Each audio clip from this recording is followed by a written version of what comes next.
Oke, alasannya kenapa sih sebenarnya hilang gitu nge? Jadi alasannya itu adalah kami dari akademik itu ingin bukan membuat ya, ingin memastikan bahwa ketika seminar proposal ditiadakan, itu teman-teman memiliki landasan logika atau critical thinking dan kesiapan teknis sebelum memulai penelitian teman-teman. Nge. Kenapa kok harus seperti ini?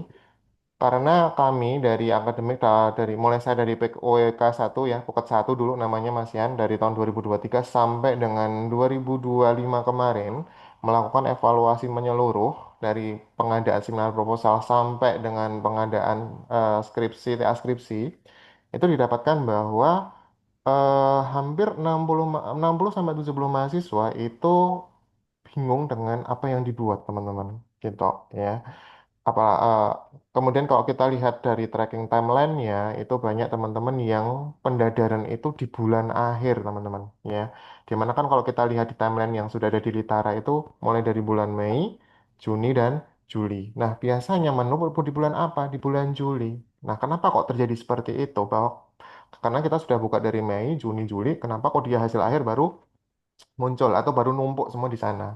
Nah, ketika kita telah lagi ternyata kembali lagi dari sisi judul. Tidak hanya sisi judul, dari dosen pembimbing juga ada apa namanya kontribusi juga menyebabkan itu terjadi. Nah, sehingga di tahun ini, di tahun 2025 nanti, kami dari akademik mencoba untuk merubah mekanismenya menjadi critical thinking vs hard skill nanti. Sehingga per tanggal 1 Februari besok nih, Sempro sudah ditiadakan. Ya. Ini adalah dasar kami nanti untuk mekanisme ini kenapa kok harus berubah? Agar teman-teman nanti memiliki logika critical thinking dan hard skill. Nah, pertanyaannya, apa itu critical thinking? Ya, kita bahas satu persatu dulu. Apa itu critical thinking? Critical thinking adalah proses berpikir atau analisis dan evaluasi objektif terhadap suatu masalah demi membentuk suatu penilaian, teman-teman. Jadi, teman-teman tidak hanya mengambil sebuah judul, itu hanya berbasis, oke aku mau pakai judul ini masalahnya tak tak buat-buat gitu ibaratnya. Ya, saya mau membuat contoh di bagian bawah ini. Saya ingin membuat game edukasi sejarah karena anak-anak sekarang malas baca buku sejarah. Apakah iya? Yes. Saya karena dulu di S1 dan S2 itu memang membuat game berkaitan dengan sejarah. Datanya memang konkret ya bahwa anak-anak khususnya di apa umur SD dan SMP itu mereka kalau baca buku males gitu. Gak usah anak SD lah. Kita kami ini ya kalau saya tanya 1 bulan nyelesain berapa buku, saya yakin 1 buku belum belum tentu selesai gitu. Nah, ini yang menjadi apa ya yang selalu muncul di teman-teman mahasiswa ketika bimbingan ya, yaitu adalah asumsi umum. Ketika ditanya dari mana datanya, datanya kalau bisa kok bisa bilang bahwa anak-anak sekarang malas baca buku. Itu dari mana datanya? Nah, itu yang namanya deskriptif, teman-teman, ya. Sehingga kalau critical thinking dibalik, apa media buku satu-satunya penyebab? Apakah bukunya yang menyebabkan orang malas? Atau gurunya yang mengajarkan secara linearitas yang mungkin membosankan sehingga orang kalau mau belajar sejarah jadi malas. Nah, di situ maka akan muncul sebuah masalah. Oh, baiklah, kalau misal kasusnya seperti ini, bagaimana kalau saya menguji fitur nonlinear storytelling? Apa itu nonlinear storytelling? Kalau kita memilih satu jawaban, maka akan berdampak di hasil ending sebuah game. Nah, ini maksud saya. Ya, jadi nanti teman-teman ketika uji kelayakan judul akan ditanya kenapa kamu mengambil sistem informasi inventory A, B, C, D. Apa yang mendasari itu? Oh, satu Pak, dari segi penjualan sangat over banget gitu sehingga dibutuhkan sistem karena dihandle dengan tenaga manusia rentan banget terjadi kesalahan. Nah, itu teman-teman ya. Yang kedua, datanya tidak bisa terakumulasi secara baik atau tidak bisa ditarik berapa biaya yang muncul atau biaya yang keluar dari setiap pengadaan barang. Nah, itu teman-teman maksudnya ya. Jadi ketika nanti uji kelayakan judul, teman-teman ceritakan kenapa kok ngambil judul itu, kenapa kok mengambil masalah itu, sehingga nanti teman-teman dosen itu bisa menangkap secara real apa yang teman-teman mau gitu. Karena yang terjadi di seminar proposal kemarin ya, banyak teman-teman dosen yang hanya melihat di surface-nya, di kulit luarnya saja. Jadi tidak melihat secara deep down atau tidak melihat secara detail apa sih yang sebenarnya teman-teman mau gitu. Karena dari sisi teman-teman menjelaskannya juga kurang lengkap mungkin ya, atau tadi teman-teman sendiri kurang memahami atau kurang menguasai, sehingga tangkapan dari dosen itu bisa berbeda dengan apa yang teman-teman mau nih. Jadi harapan kami nanti ketika teman-teman akan mulai uji kelayakan judul di tanggal 2 Februari nanti, teman-teman sudah menyiapkan apa saja yang perlu disiapkan untuk diskusi dengan dosen pembimbing masing-masing ya. Oke, kalau ini simpelnya gimana sih Pak sebenarnya? Kalau kita ngomongin simpelnya, saya yakin teman-teman suka dengan fotografi ya, suka dengan foto-foto. Saya akan mengambil contoh di fotografi. Di fotografi, deskripsi itu adalah gini, hanya memotret apa yang teman-teman lihat di depan mata dengan mode auto, teman-teman. Ya, ngambil handphone, masuk aplikasi kamera, foto, spread, itu namanya deskriptif. Kalau kita masukkan dalam critical thinking. Saya ngambil foto, nggak lihat angle, nggak lihat ISO, nggak lihat exposure-nya, nggak lihat aperture-nya, atau bukan kameranya. Yang penting aku moto dengan mode auto. Cekrek. Yang nyelesain siapa? Si mode autonya. Itu namanya adalah deskriptif, teman-teman. Tapi kalau critical thinking contohnya adalah mengatur shutter speed, ISO, aperture-nya secara manual karena sadar akan kondisi cahaya. Cahayanya remang-remang nih. Apakah harus pakai menggunakan ISO tinggi? Oh, belum tentu, ya. Apakah kalau white light-nya atau putihnya lebih terang banget nih, apakah harus menggunakan exposure yang diturunkan? Bisa jadi. Nah, itu teman-teman, perbedaan antara deskriptif dengan critical thinking, ya. Jadi teman-teman mengangkat satu masalah tapi dilandasi dengan alasan yang ada di belakangnya. Alasannya ngikut. Kenapa sih kok aku ngambil judul ini? Kenapa sih aku harus mengambil judul media pembelajaran berbasis sejarah? Apa yang menyebabkan sejarah ini harus muncul? Nah, itu teman-teman yang harus pahami di situ. Karena di uji kelayakan judul nanti, teman-teman akan lebih banyak dicercar, bukan dicercar ya, akan lebih banyak ditanya alasannya apa? Apa korelasinya antara latar belakang, rumusan masalahnya, kemudian solusinya, sehingga teman-teman mengambil judul itu. Nah, ini adalah analogi sederhananya antara critical thinking dengan deskriptif. Nah, harapan kami nanti teman-teman benar-benar ketika maju itu udah nyiapin critical thinkingnya. Apakah harus 100%? Tidak, teman-teman. Ya, setidaknya 40% seperti yang sudah saya bilang di diskui, ya, 40% aja dipahami. Itu teman-teman pasti akan lebih aman, ya. Baik, itu adalah berkaitan dengan critical thinking. Kemudian bagaimana dengan hard skill? Oke, kita masuk ke hard skill ya. Hard skill ada diharapkan adalah kemampuan implementasi teknis dan presisi dan metodis. Teman-teman ketika nanti masuk ke uji kelayakan judul, ketika didasarkan ditanyakan kenapa kamu harus menggunakan Corel Punya aku Draw? ada suaranya nggak? Ada suaranya Mbak Isma, aman. Ya, kenapa harus menggunakan Adobe Photoshop? Kenapa harus menggunakan Corel Draw? Kenapa ketika teman-teman membuat sebuah mockup web ya, web mockup, itu kenapa harus menggunakan Corel?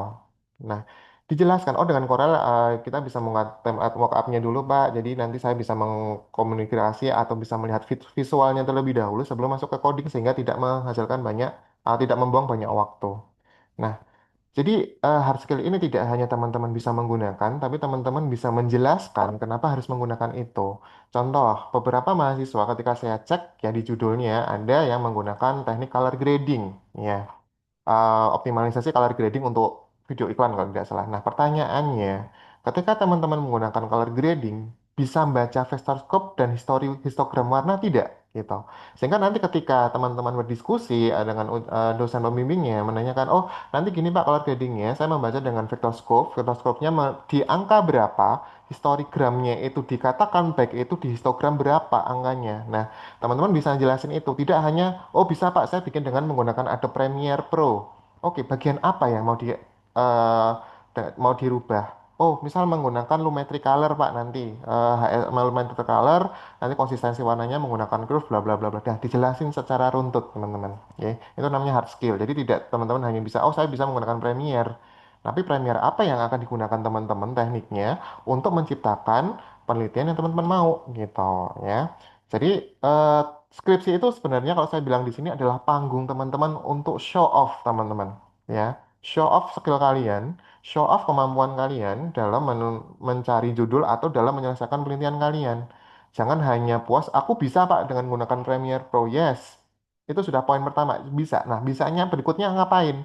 Apa yang bisa? Apakah bisa melakukan cutting, trimming, rendering, color grading, ya, kemudian transition. Nah, itu teman-teman silakan show off di situ di panggung TA skripsi. Buat kami para dosen pembimbing itu, wow, kamu keren banget ini bisa bikin seperti ini gitu. Tetapi sekali lagi disesuaikan dengan batasan dari teman-teman juga gitu. Jangan memaksakan sesuatu yang mungkin teman-teman saat ini belum mampu, mungkin tapi dipaksakan banget jangan. Malah nanti hasilnya apa? Hasilnya jadi amburadul. Nah, ini tentang critical thinking dan hard skill. Nah, penggambarannya seperti apa teman-teman nanti? Nah, penggambarannya nanti bisa dilihat seperti ini. Ini untuk simpel analoginya dulu dalam bidang fotografi ya. Kalau tadi kita ngomongin critical thinking itu dalam antara deskriptif, mengambil foto dengan mode auto, itu adalah deskriptifnya. Kalau critical thinkingnya menggunakan segitiga exposure, mulai dari ISO-nya, kemudian menggunakan bukaan kameranya, ya, sampai kemudian nanti aperture-nya berapa. Nah, itu adalah critical thinkingnya. Nah, kalau hard skill-nya apa? Teman-teman menggunakan yang namanya komposisi, ya. Kalau di fotografi atau videografi ada yang namanya komposisi, ada rule of third, ya, ada leading line, ada reflection, ada negative space, kemudian ada angle, ada medium shot, ada close shot, ada pisto kamera, nah sebagainya. Nah, itu teman-teman, ya. Jadi critical skillnya adalah teman-teman bisa mengatur ketika exposure-nya, kemudian hard skillnya teman-teman bisa mengkombinasikan antara kamera angle, ya, kalau di fotografi, ya, bisa menggunakan kamera movement kalau ngomong di videografi. Ya, ini antara hard skill dan critical thinking ya. Jadi perbandingannya nanti bisa dibuat seperti ini ya.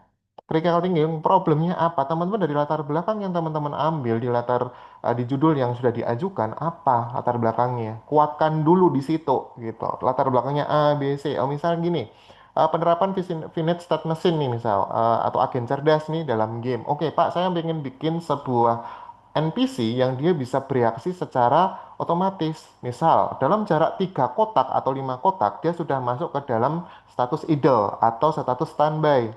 Ya, kalau sudah standby, kemudian dia masuk ke chestnya. Ini ngejar, kalau udah 2 kotak. Kalau 1 kotak dia masuk ke dalam mode bertarung. Itu problemnya gimana? Ya, caranya bikin seperti itu latar belakangnya.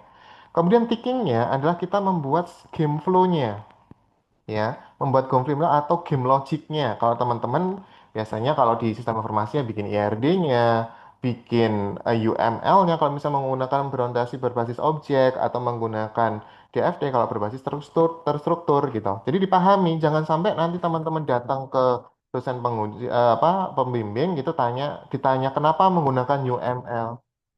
Apa bedanya UML dengan DFD? Bingung. Nah, itu teman-teman ya. Jadi jangan sampai nanti terjadi seperti itu teman-teman ketika nanti ditanya, "Oh, saya menggunakan UML karena ini berbasis objek, Pak." Kenapa berbasis objek? Sebenarnya model prosesnya sudah ada, Pak, tetapi belum ada sistemnya sehingga saya menggunakan UML untuk membangun sistem tersebut. Nah, gitu. Ya, kenapa menggunakan DFD? Oh, ternyata atau menggunakan terstruktur ya. Kalau UML kan orientasi objek, kalau DFD kan terstruktur. Oh, belum ada ini, Pak. Sebenarnya aktivitasnya sudah ada, tetapi belum terstruktur. Sehingga saya mendekatkan dengan pendekatan di FD. Nah, misal contoh seperti itu, ya. Jadi ada alasan di balik itu, di bagian thinking nanti. Sehingga jangan sampai nanti teman-teman menjawab seperti ini. Kenapa menggunakan UML? Ya, oh iya, Pak. Karena kakak tingkat menggunakan ini dengan judul yang hampir mirip. Jadi saya ngikut-ngikut aja. Oh, jangan, teman-teman. Ya, jangan seperti itu, ya. Jadi teman-teman harus tahu, harus paham kenapa menggunakan metode itu. Nah, kalau sudah problemnya sudah dapat, sudah di breakdown, kemudian state of art-nya atau game flow-nya sudah dapat, ya, atau DFD dan sebagainya, atau aku bilangnya bisnis model deh, bisnis modelnya sudah dapat, solusinya apa? Ya, oh solusinya nanti kalau sudah seperti ini, nanti outputnya bentuknya seperti ini. Game Finite State Machine nanti outputnya adalah sebuah NPC cerdas yang dia bisa beradaptasi sesuai dengan permainan dari pemain. Itu outputnya seperti itu. Oke, untuk membuat seperti itu saya butuh hard skill apa toh? Saya butuh aplikasi apa toh untuk membuat itu? Nah, masuklah di hard skillnya teman-teman. Ya, saya membuat game RPG misal, saya menggunakan RPG Maker atau Unity, ya, atau menggunakan Unreal Engine misal. Apa yang mau dibuat di situ? Oh, pertama game logic, game flow-nya dulu nih, dibuat game flow-nya dulu. Game flow-nya seperti apa? Kemudian aku menggunakan coding apa aja nih nanti yang masuk di sana. Variabel apa aja yang masuk di sana. Nah, itu nanti dijelasin, teman-teman. Kalau ditanya dosennya sampai ke arah sana ya. Tapi kalau enggak, teman-teman yang penting bisa menggambarkan, oh saya mau nanti menggunakan metode A, B, C. dalam membangun gamenya Pak dengan menggunakan Unity. Kenapa saya menggunakan Unity? Karena saya lebih bisa berekspresi lebih lanjut dengan menggunakan coding dari C Sharp. Yang dimana saya sudah mempelajari itu sebelumnya. Itu akan lebih enak daripada jawabannya karena di kakak tingkat pakainya ini Pak. Saya belum yakin Pak mau pakai ini Pak gitu. Itu nanti akan membuat dosen berpikir, oh kamu belum bisa nih gitu. Atau malah terlalu berat nih mungkin jadinya dari dari penilaian dosen pembimbing bisa saja seperti itu. Nah, sehingga dari harapan kami nih teman-teman sudah memahami problemnya apa, thinkingnya apa, rumusan masalahnya harus diselesaikan apa, kemudian solusinya sudah dapat, kemudian dibangun dengan software yang teman-teman butuhkan, maka yang kami harapkan ada diskusi substantif teman-teman ya. Diskusinya berbobot, jadi bukan datang ke kami, ke dosen pembimbing, hanya bawa proposal dengan bab 1 sampai dengan bab 3 gitu, ditaruh, jebret gitu, tak mau bimbingan. Ya apa yang mau ditanyakan teman-teman? Sehingga teman-teman itu harapan kami ketika berangkat dari rumah sampai ke kampus, punya masalah apa yang harus didiskusikan dengan dosen pembimbing. Ya, jadi kita diskusinya dua arah. Kalau diskusinya cuma satu arah, wah lelah teman-teman ya. Kami menjelaskan kadang 45 menit, kadang yang dijelasin sudah paham? Iya paham Pak. Berikutnya lupa ya. Nggak dibenerin yang sudah sudah ditandain kadang seperti itu. Karena apa? Diskusi satu arah. Jadi harapan kami nanti ke depan teman-teman punya substantif, jadi diskusinya benar-benar dua arah dan berbobot sehingga teman-teman tidak stuck di situ. Kami juga mengetahui progresnya sampai mana sehingga kami bisa mengarahkan, oh kalau kamu kesulitan di bidang dengan metode A, teman-teman boleh bergeser dengan metode B gitu yang sesuai dengan kriteria dari penelitian teman-teman itu sendiri ya. Kemudian kalau itu substansinya sudah oke, akuntabelnya jalan teman-teman ya, progresnya jelas, alurnya jelas ya. Sehingga nanti ketika teman-teman membangun sebuah sistem atau apapun itu bentuk produknya, teman-teman sudah memahami, oh aku alurnya harus ini A, oh step A sudah selesai, step B, step C, nah sampai dengan di bagian akhir. Sehingga tidak ada delay dari masa bimbingan. Contohnya misal seperti ini. Di seminar proposal, kadang teman-teman maju aja, nggak ngerti judulnya apa, atau tuh ngambil judul dari ChatGPT atau apa nggak ngerti, maju aja yang penting ya. Kemudian presentasi kami beri masukan, ya. Habis itu bimbingannya dari bulan Februari, baru bimbingan lagi bulan April, Mei. Ya, Mei itu hilang lagi, muncul lagi Juni. Nanti muncul paling ngebet banget kalau mendekati penutupan batch 3 dari pendadaran. Pak mohon di ACC. Nah, jangan sampai seperti itu teman-teman, ya. Karena yang rugi siapa? Yang rugi kan teman-teman sendiri gitu. Dari akhir sebuah project yang dari teman-teman 4 4 tahun kuliah gitu kan, itu akan diuji di project itu gitu. Jangan sampai nanti teman-teman lulus dari STEMIK Bina Patria ditanyain kamu bikin apa, bingung nanti. Ya, jangan sampai seperti itu. Jadi harapan kami nanti ke depan dari teman-teman ketika sudah maju ke uji kelayakan judul, teman-teman udah ngerti mau ngapain, ya eh, baik diskusi juga dari dosen pembimbing sampai dengan nanti hasil akhirnya mau seperti apa. Sehingga kami dalam mengarahkan juga bisa lebih tepat guna, tepat sasaran, eh, dan apa ya namanya ya, teman-teman juga mendapatkan apa namanya pemahaman yang lebih detail. Gitu harapan kami nanti ke depan seperti itu. Oke, ini gerbang utamanya ya atau landasan kenapa seminar proposal itu di tahun ini ditiadakan. Nah, berikutnya. Apa yang berubah sih sebenarnya? Oke, kita coba bedah satu-satu apa yang berubah. Yang pertama adalah tadi sudah saya bilang di critical thinking dan hard skill adalah fokus penilaian pada pemahaman mahasiswa. Harapan saya teman-teman sudah membuka di Litara di bagian form kelayakan ya. Kalau belum gimana? Enggak apa-apa kalau belum ya. Tapi kalau teman-teman yang sudah buka atau kemarin di batch 1 sudah sempat ikut, kita mungkin sudah pernah lihat bentuknya seperti apa. Di dalam situ ada 4 kriteria penilaian teman-teman ya. Kereta Planning akan yang menentukan teman-teman itu dinyatakan layak dengan judul itu atau tidak nanti. Nanti saya spill nih di bagian akhir nanti. Apa aja kategori pertanyaannya nanti. Ya, sehingga eh, ketika teman-teman nanti maju mengajukan masalah penelitian yang akan diselesaikan, alasan pemilihan metode itu bisa jelasin.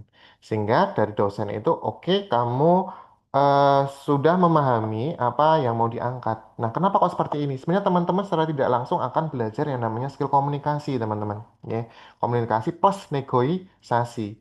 Jadi nanti teman-teman harus memastikan dosen itu diajak nego, ya A, B, C seperti ini. Setuju Pak? Oke, aku paham dengan apa yang mau teman-teman buat. Ayo kita lanjutkan. Itu namanya skill negosiasi. Nah, ini teman-teman belajar negosiator nih. Karena teman-teman di sini tidak akan dibekali oleh PowerPoint, teman-teman. Tapi teman-teman akan berstorytelling. Nanti akan saya bahas maksudnya seperti apa, ya. Jadi nanti setiap baris yang teman-teman tulis di situ pasti akan ditanyakan. Yaitu pertanyaan random ya, nggak semua satu-satu dibahas, nggak. Tapi dosennya pasti akan random mengambil pertanyaan yang mana nanti. Sehingga dosen akan menilai kepahaman teman-teman bukan bab 1 sampai bab 3 yang tebal itu nggak akan dinilai duluan di situ, ya. Tapi pemahaman secara lisan, pemahaman secara teoritis teman-teman dalam menceritakan satu proposal yang teman-teman bawa itu secara lisan, ya. Dosen nggak akan buka baca satu-satu, wah waktunya lama teman-teman, ya. Dosen mungkin hanya buka sedikit, menutup, monggo ceritakan. Nah, teman-teman yang akan bertugas untuk menceritakan dari awal sampai dengan akhir. Pastikan dosen yang diceritakan itu memahami apa yang teman-teman mau buat. Ya, sekali lagi dosen tidak menilai dari proposal yang teman-teman buat dari 1 sampai dengan 3 itu nanti setelah kalau uji kelayakannya sudah di ACC baru bimbingan itu. Tapi kalau belum dosen nggak akan 100% lihat itu. Tapi monggo ceritakan apa yang teman-teman mau buat. Ya, itu yang pertama. Kemudian yang kedua adalah hak rekomendasi perubahan judul oleh Dosping.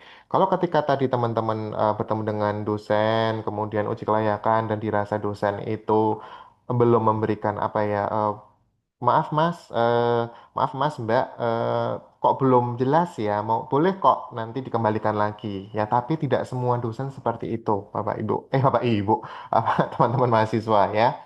Jadi nanti ada dosen yang oke one shoot ya, selesai gitu. Udah yakin one shoot? Kalau one shoot berarti 1 kali langsung deal. Kalau tidak gimana? Ya berarti teman-teman harus ganti judul. Bisa aja seperti itu. Tapi dari kami kemarin juga minta tolong ke Bapak Ibu dosen pembimbing untuk memberikan ya apa ya kesempatan buat teman-teman ketika nanti ketemu dengan pertama itu belum matang mungkin boleh dikasih kesempatan lagi. Jangan langsung di one shot. Tapi kalau ada yang one shot langsung deal, mantap berarti teman-teman sudah paham banget tentang apa yang dibuat gitu. Oke. Jadi tujuannya apa sih sebenarnya? Agar teman-teman tuh tidak terjebak dengan judul ya. Saya membimbing beberapa mahasiswa itu judulnya bagus banget gitu ya. Ada yang menggunakan biometrik, ada yang menggunakan game 3 dimensi gitu. Yang pada akhirnya sampai hari ini malah nggak selesai teman-teman ya. Karena skripsi yang baik itu bukan dilihat dari judulnya, tapi selesai atau tidak. Itu baru dikatakan skripsi yang baik. Nah, sehingga anggap kami itu sebagai dosen pembimbing yang kayak ke GPS biar kalian tidak tersesat. Jadi ketika nanti teman-teman uji kelayakan judul, tolong benar-benar terbuka gitu, benar-benar menceritakan apa secara realnya. Kemudian kalau memang apa namanya dirasa tidak mampu ya dengan judul sebelumnya pengen ganti judul ya nggak apa-apa ngomong aja gitu jangan sampai nanti teman-teman akan terjebak di pusara yang lain lagi ini pusara dengan judul yang dipastikan mau ditangkap mau diusahakan tapi pada akhirnya malah tidak lulus tepat waktu ya. Oke, 2 poin ini yang menjadi perubahan inti dari seminar proposal dengan uji kelayakan judul ya. Nah, pertanyaannya sekarang gini. Apa perbedaan secara mendasar kalau sama-sama dosen satu, dosping satu dan dosping dua harus mencapai kesepakatan yang bersama, apalagi dipecah, bukannya harusnya lebih efisien kalau dalam satu ruangan sama? Yes, betul, akan lebih efisien. Tetapi kita akan lihat beda satu persatu, ya. Kalau di Sempro, kalau di Sempro itu kalau kita ngomong di surface level atau di level permukaan atau kulit luar dengan in-depth analisis lebih jauh masuk ke dalam. Analoginya kalian renang, kalau surface level kalian cuma ngambang di permukaan kolam renang yang di air. Tapi kalau in-depth berarti jemplung. Nah, harapan kami di akademik adalah di Sempro itu saya boleh bilang ya hampir ya nggak 100% ya hampir 70% sampai 80% ya itu kulit luar aja yang dilihat gitu tidak detail secara deep down apa masuk ke dalam-dalam sampai kenapa sih kamu menggunakan metode GDLC misal kenapa kamu menggunakan MDLC nah mungkin tidak sampai jauh jauh ke dalam di sana ya sehingga nanti di uji kelayakan judul dosen mempunyai waktu untuk menggali secara langsung atau namanya probing ya istilahnya probing teman-teman untuk menggali kepahaman teman-teman secara mandiri bukan di atas kertas teman-teman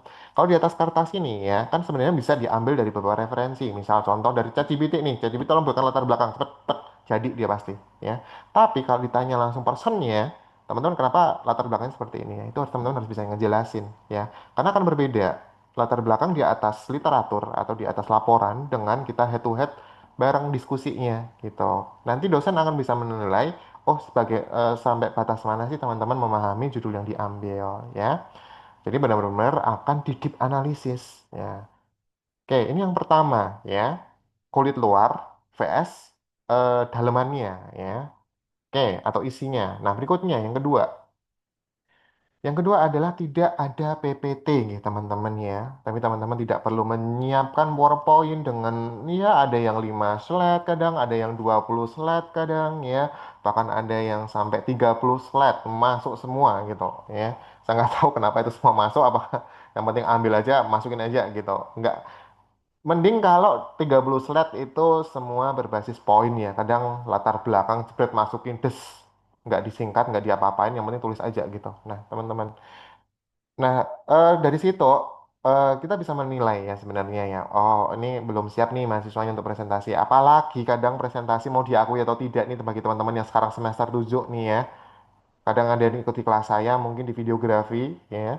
Kadang tak suruh presentasi, Mbak sih baca lewat slide-nya. Kadang megang handphone dibaca satu persatu. Nah, tidak seperti itu teman-teman ya. Jadi nanti teman-teman akan di apa? Ya digembok, bukan digembur ya, diwajibkan untuk memahami atau bercerita gitu apa yang mau dibuat. Kenapa kok harus bercerita sih Pak? Kalau dalam dunia profesional nih ya, ini namanya tekniknya adalah pitching teman-teman ya. Pitching itu teman-teman menceritakan sebuah produk ya kepada klien dan memastikan klien itu memahami dan mungkin bisa tertarik. Mungkin kalau teman-teman yang pernah bekerja di sales mungkin juga sama ya. Cuma kalau di istilahnya di kreatif multimedia itu namanya pitching. Pitching itu berarti teman-teman mendiskusi, branding produk teman-teman ke klien ya, agar klien itu oke paham, bagus nih, good job. Nah, itu maksudnya ya. Jadi saat ini teman-teman akan apa ya diposisikan sebagai sales sebenarnya sales ya. Sales dengan produk penelitian teman-teman untuk memastikan kami dosen pembimbing itu setuju dengan judul kalian gitu ya. Jadi lebih banyak ke storytellingnya. Jadi nggak akan pakai PPT lagi teman-teman ya. Karena kalau pakai PPT pun juga tempatnya nggak ada. Jadi teman-teman harus langsung cerita ya. Jadi harus meyakinkan dosen dalam bantuan slide. Jadi teman-teman benar-benar tidak baca gitu ya nanti ketemu. Biar nggak apa? Biar nggak hafalan teman-teman ya. Dari rumah aku udah hafalin semua latar belakangnya, hafalan bla bla bla, ketika ditanya dek lali. Nah biasanya seperti itu ya. Jadi ini skill komunikasi teman-teman, kita kembali lagi ke komunikasi lagi ya. Jadi tidak ada PPT teman-teman, jadi nggak perlu nyiapin PPT, ceritakan aja gitu. Tapi kalau misal butuh alat bantuan boleh nggak dengan poin, dengan kertas poin, boleh silakan, tapi bukan PPT, dengan kertas poin aja. Dan jangan dibaca, cuma tulisnya poin-poin aja yang memang teman-teman butuhkan biar nggak lupa ya. Boleh silakan pakai itu. Kemudian next berikutnya adalah kekuatan validasi, teman-teman. Ya, ini untuk PPT-nya jalan ya, slide-nya ya, nggak stuck kan? Jalan nggak, teman-teman? Jalan Pak, Jalan ya, oke. jalan. Takutnya stuck Alhamdulillah. nanti Pak Anggi ngomong sendiri ya. Aman Pak, aman. Oke, baik, saya Aman lanjutkan. Pak. Kekuatan validasi, teman-teman. Bagaimana kekuatan validasinya? Ya, kekuatan validasi ini perbedaan paling mendasar. Sempro saya boleh bilang 95% pasti ACC judulnya. Terlepas teman-teman siap atau nggak siap, pasti ACC. Ya. Yang terjadi apa? Seperti yang saya sudah bilang di awal tadi. Ketika sudah di ACC di dalam Sempro, 95 judul itu di 95% di ACC, apa yang terjadi? Terjadi yang namanya delaying. Ya, delay antara sempro sampai dengan bimbingan itu delaynya cukup panjang sehingga apa yang terjadi teman-teman tidak mau nggak paham apa yang dibuat nih ya, kemudian tidak segera bimbingan, akhirnya bimbingnya mepet-mepet. Yang terjadi apa, dosennya disusu-susu. Kalau udah disusu dosennya bad mood, ujung-ujungnya di apa, dipersulit bisa aja gitu. Tapi nggak semua ya, tapi ada beberapa dosen yang mungkin karena nggak suka tergesa-gesain karena mendekati pendadaran mau ditutup gitu kan, akhirnya memberikan standar yang tinggi banget gitu ya, sehingga kami mengurangi itu agar tidak terjadi mahasiswa terjebak dengan judul, sehingga uji kelayakan judul ini akan menjadi filter pertama teman-teman nanti sebelum masuk ke dalam proses penelitian ya. Jadi itu yang pertama. Yang kedua, kalau dosen merasa teman-teman tidak mampu dengan judul itu atau belum mampu, jangan bilang tidak ya, belum mampu dengan judul itu, dosen akan memberikan rekomendasi ya untuk merubah judul. Tapi kalau teman-teman pengen judul itu, ya berikan alasan yang kuat agar teman-teman tetap bertahan dengan judul itu ya. Tapi sekali lagi, Kalau dari teman, tanyakan ke diri teman-teman sendiri nanti, apakah aku yakin nggak dengan judul ini, gitu. Kalau yakin gas, kalau nggak yakin silahkan diskusi dengan dosen pembimbing nanti ketika diuji kelayakan judul. Kemudian yang berikutnya adalah efisiensi jangka panjang. Nah, ini yang paling mau tak highlight teman-teman ya. Kalau kita lihat di seminar proposal bagi teman-teman mahasiswa yang mungkin dari semester kemarin belum selesai nih, hari ini ikut di Zoom ini ya. Seleksi tahap Sepro itu cepat banget ya. Jadi dikasih waktu 45 menit ya. Kadang telat 10 menit. Kemudian baru toto-toto dan sebagainya itu 5 menit ya. Sisanya paling belum lagi pembukaan dan sebagainya. Ujung-ujungnya kita cuma bisa ngomong 30 menit. 30 menit dapat apa gitu kan. Jadi nggak akan dapat apa-apa di situ. Nah, di expression jangka panjang mungkin di bagian depan kali tak spill aja ya. Kami masing-masing dosen itu rata-rata bimbingannya antara 26 mahasiswa sampai 30 mahasiswa ya. Jadi teman-teman nanti harus benar-benar menggunakan kesempatan sebaik mungkin. Bayangkan dengan jadwal yang ada di Litara, dengan sesi blok seperti itu, ya, kalian harus bertarung dengan sekian mahasiswa di masing-masing dosen pembimbing. Berarti ketika ada kesempatan, kalian harus mengoptimalkan itu, ya. Jangan sampai membuang kesempatan hari ini aku nggak jadi ACC nih, nunggu lagi nanti, ya. Antriannya kan panjang tuh pasti. Makanya saya harapan kami one shot selesai, jalan ke bimbingan berikutnya, gitu. Tapi kalau enggak, nah itu pasti akan ada worst skenario yang berikutnya, ya. Tapi saya yakin teman-teman di sini yang bergabung di Zoom ini, saya yakin teman-teman punya kemampuan untuk one shot pasti, ya. Amin.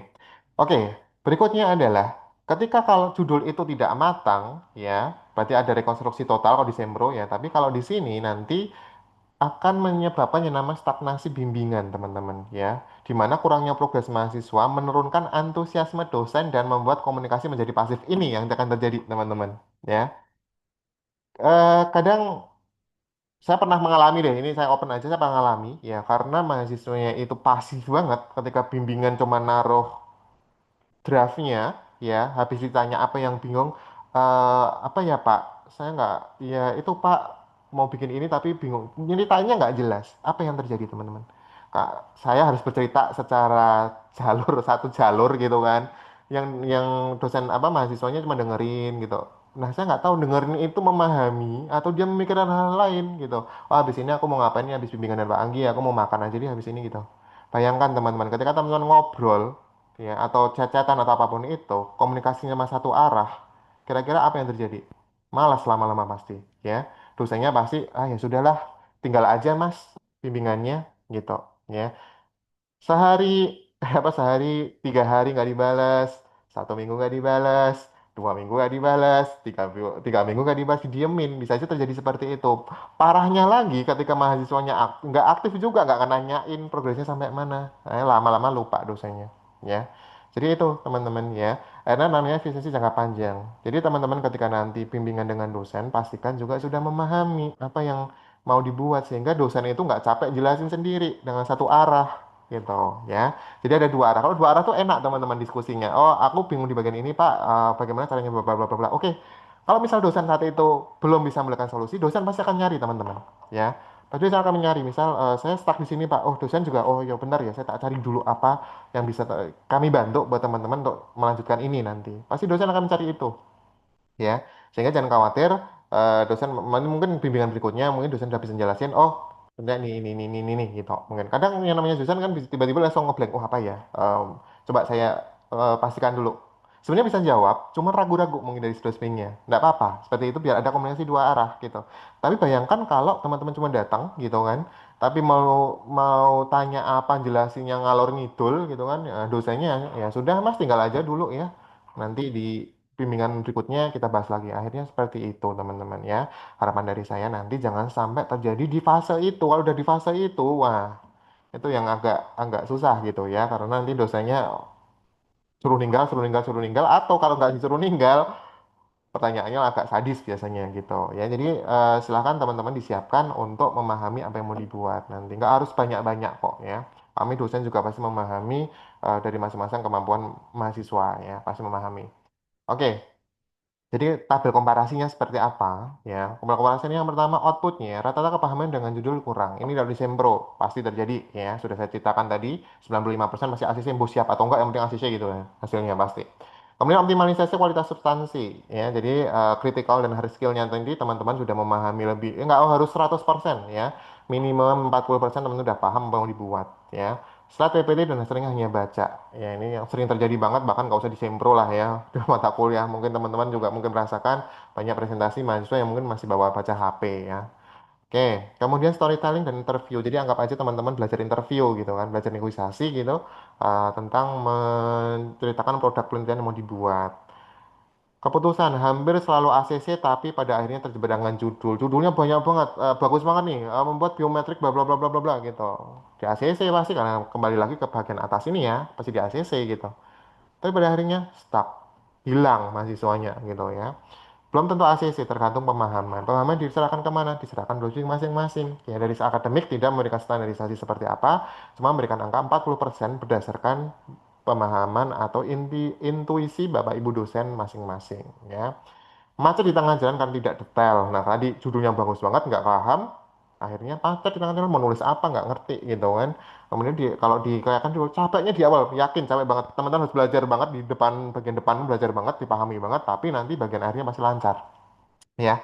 Tapi saya tidak akan bilang 100% lancar gitu, karena kayak namanya sistem aja tidak ada yang sempurna, apalagi dengan mekanisme yang tak bilang baru dirubah gitu kan, pasti akan ada gap-gap yang terjadi di sana nanti. Tapi oke, okay, nggak apa-apa, optimalisasi dulu, jalan dulu, nanti pasti akan ada apa namanya evaluasi di setiap perjalanannya ya. Jadi saatnya membuktikan kalian tuh hard soft, apa namanya show off ya. Silakan show off ke kami, teman-teman sudah memahami apapun, tapi tetap bertanggung jawab maksudnya ya. Saya bisa bikin ini Pak, ya tapi ditanggung jawabi bener-bener gitu. Jangan sampai saya bisa bikin A, B, C, D, tapi sampai akhirnya malah nggak jadi apa-apa ya. Produknya nggak jadi. Nah harapannya tidak sampai seperti itu. Nah ini adalah komparisi antara seminar proposal dengan uji kelayakan judul. Nah kita lanjut berikutnya. Setelah itu, kalau ada pertanyaan, boleh di-chat dulu di apa namanya chatnya ya. Boleh silahkan ditulis di kolom chat. Nanti kita baca satu-satu. Saya lanjutkan dulu ya. Baik, berikutnya adalah apa preparasinya, apa yang perlu disiapkan buat teman-teman nanti menghadapi uji kelayakan judul ya.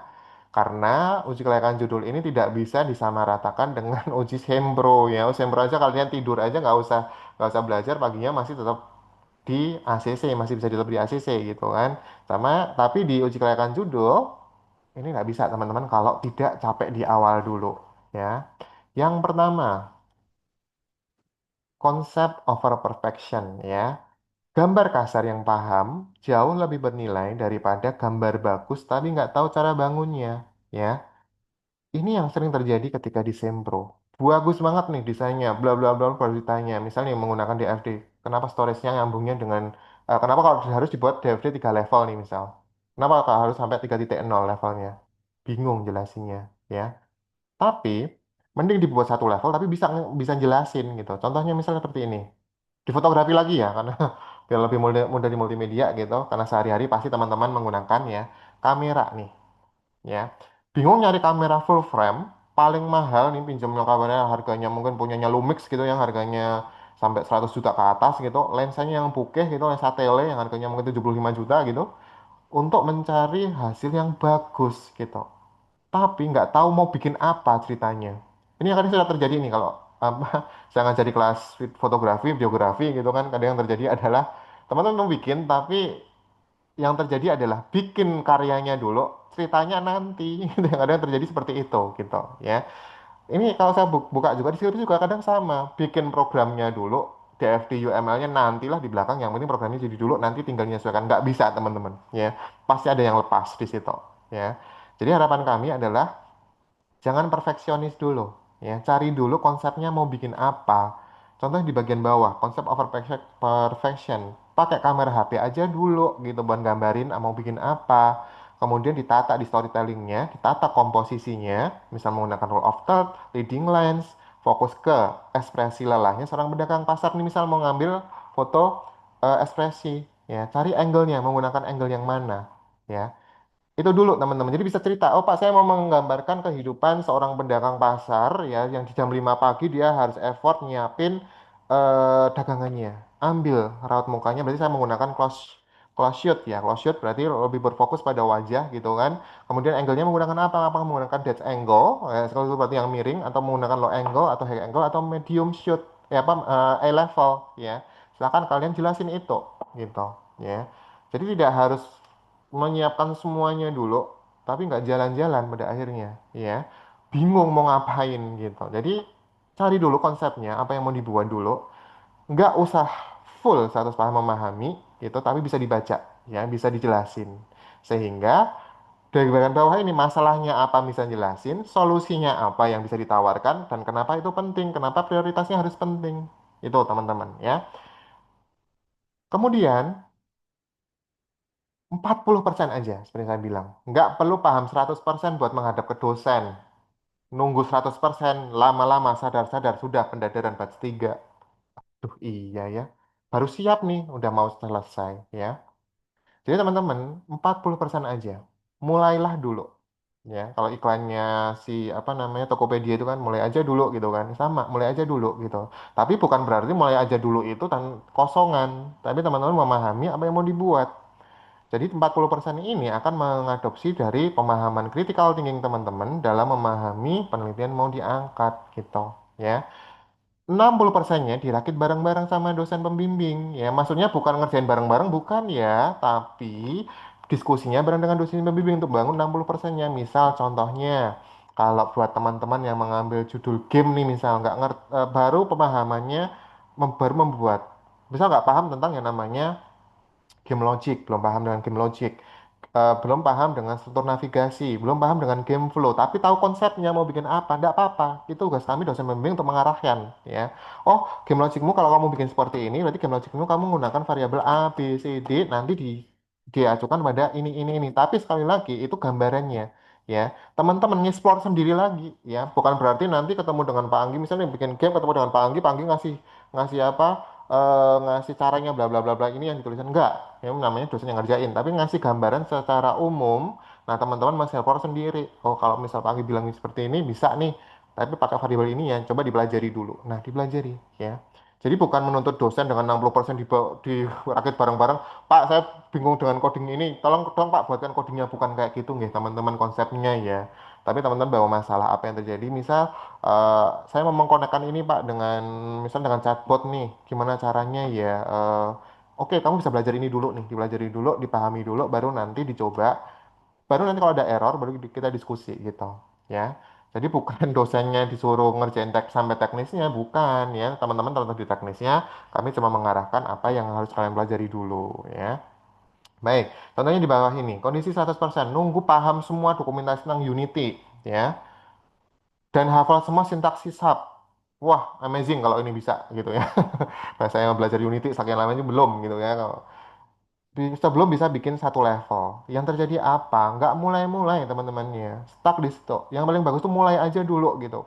Analoginya gini, teman-teman mau bikin nasi goreng atau mau bikin mie goreng, tapi baru nyampe di niat tok, nggak akan jadi mie gorengnya gitu kan. Sama, kalau kalian cuma mau pendekatan nih ya dengan gebetan, kalian cuma mau niat doang, nggak akan kemana-mana ya. Jadi pastikan dulu, mulai aja dulu dengan apa yang dipahami, tapi minimal di angka 40%. Siapa yang bisa nilai 40%? Teman-teman sendiri. Ya. Pertama teman-teman sendiri, yang kedua dari dosen pembimbing.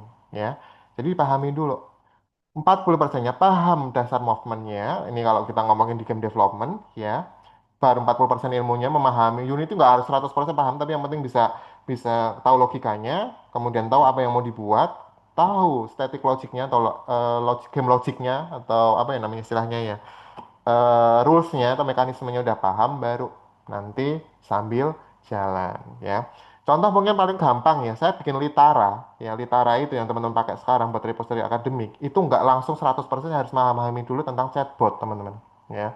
Yang perlu dipahami dulu adalah gimana alurnya agar ketika inputan user ngomong A hasilnya B. Berarti saya belajar yang namanya apa? Integrasi dulu. Integrasi antara knowledge base secara manual atau literatur digabungkan dengan knowledge base yang di sistem.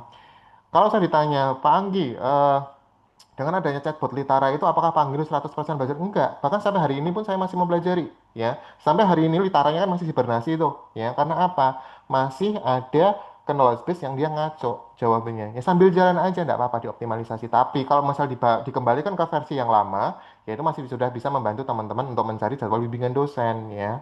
Nah, sama kayak gitu ya. Jadi ini ada praktisnya. Jadi di Litara itu saya nggak nunggu 100% memahami integrasi antara dengan chatbotnya, tapi saya mulai aja dulu. Sambil jalan, sambil buka dokumentasinya, ya, sambil buka YouTube-nya ini gimana caranya biar boundariesnya antara A, B, C itu nggak saling nabrak, ya. Itu contohnya di Litara itu. Saya nggak harus nunggu 100% dulu untuk paham, ya. Jadi kebanyakan dari kalian itu sebenarnya stuck bukan karena nggak mampu teman-teman ya, tapi kebanyakan overthinking ya. Ini yang saya sering terjadi di teman-teman mahasiswa gitu kan. Aduh bisa nggak ya, aduh bisa nggak. Mulai aja dulu. Tapi dengan penuh tanggung jawab ya, jangan mulai dari duduk tapi nggak yakin, udahlah yakin aja gitu, tapi nggak belum punya dasar di situ, ya itu yang berbahaya teman-teman ya. Yang paling yang paling apa namanya? Yang bisa dilakukan teman-teman, aku punya dasar di pembuatan game nih, aku punya basic dalam membuat game, aku bisa menggunakan engine tapi meskipun belum 100%, aku udah punya gambarannya, maju aja dulu gitu tak ya, sehingga nanti teman-teman kalau ibaratnya gini, teman-teman punya masalah ya, punya problem tapi cuma dipikir sendiri, nggak ada action, apa yang terjadi? Nggak ada feedback teman-teman ya, nggak ada feedback yang masuk. Sehingga kalau ada feedback yang masuk, maka teman-teman belajar lagi. Oh, ada feedback lagi yang masuk, belajar lagi. Gitu ya. Jadi jangan overthinking duluan nih. Overthinking duluan ya akhirnya emang nggak kemana-mana, teman-teman ya. Itu harus nomor dua. Nomor tiga apa? Nomor tiga adalah jadi seorang storytelling. Jangan jadi reporter. Reporter itu maksudnya gimana? Panggil hafalan, teman-teman. Ya. Nanti kalau pertanyaan sudah saya spill, oh, tak hafalin dulu ah pertanyaannya. Oke, tak hafalin jawabannya ini ah nanti. Oh, aku bingung nggak ketemu nih. Tak buka ChatGPT itu, tak hafalin. Nah, bukan seperti itu, teman-teman. Ya. Tapi benar-benar memahami, karena menghafal dan memahami itu dua konteks yang berbeda. Ya, contoh misalnya seperti ini gambaran sehari-hari. Teman-teman tahu pasti satu tambah satu sama dengan dua, ya. Fungsi plus itu adalah menambah, ya. Tapi kalau udah pahami fungsi plus itu menambah, ya.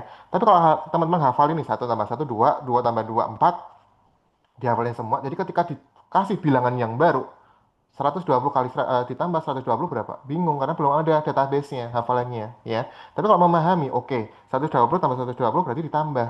Berarti 240. Itu namanya memahami ya. Nah, berceritalah jadi storytelling. Ya, teman-teman bisa menceritakan. Dia hanya menghafal dari latar belakang yang teman-teman buat, tidak menghafal dari ChatGPT kalau nyari di sana ya, atau dari AI apapun itu ya. Tapi benar-benar memahami tentang konteks dari logical thinking-nya penelitian yang teman-teman buat gitu. Logiknya mau ke arah mana, kemana mana teman-teman udah bisa paham. Contohnya di bagian bawah, reportnya seperti ini. Saya sudah mengimplementasikan HVSM untuk AI musuh ada tiga state. Idle, chase, dan attack. Misal nih, contohnya di game design ya. Storytellingnya adalah, saya rancang AI ini untuk menggunakan HVSM. Saat pemain lengah, musuh akan idling.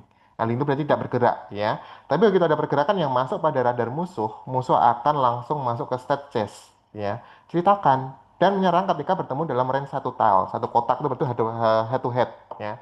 Nah inilah yang maksud saya itu adalah storytellingnya seperti ini. Konsepnya yang dibuat seperti itu teman-teman ya.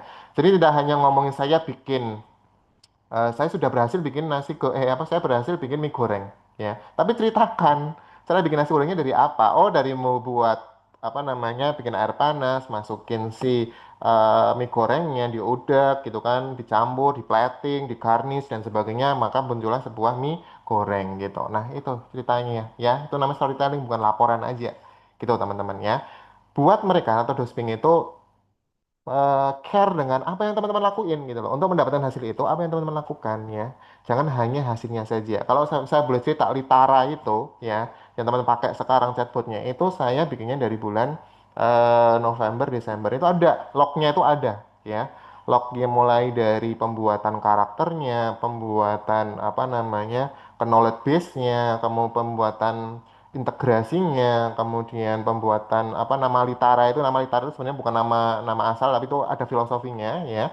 Sampai dengan bagaimana pengembangan kedepannya seperti apa. Itu sebenarnya udah ada dokumentasinya. Jadi tidak hanya hasil yang bisa kita lihat tapi journey-nya, tapi perjalanan apa yang masuk ke sana sehingga memunculkan hasil seperti itu. Itu yang sebenarnya kami cari teman-teman ya di uji kelayakan judul nanti.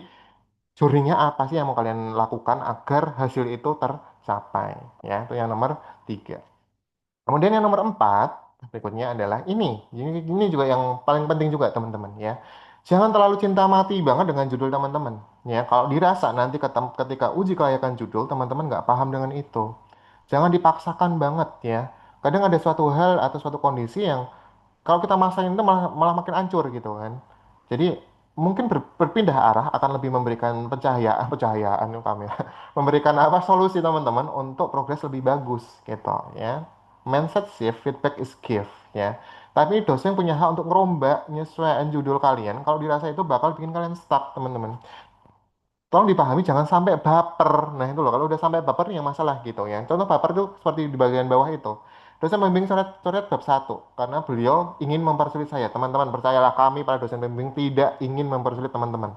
Tapi kadang yang mempersulit diri sendiri, yang mempersulit siapa? Kadang diri teman-teman sendiri gitu kan.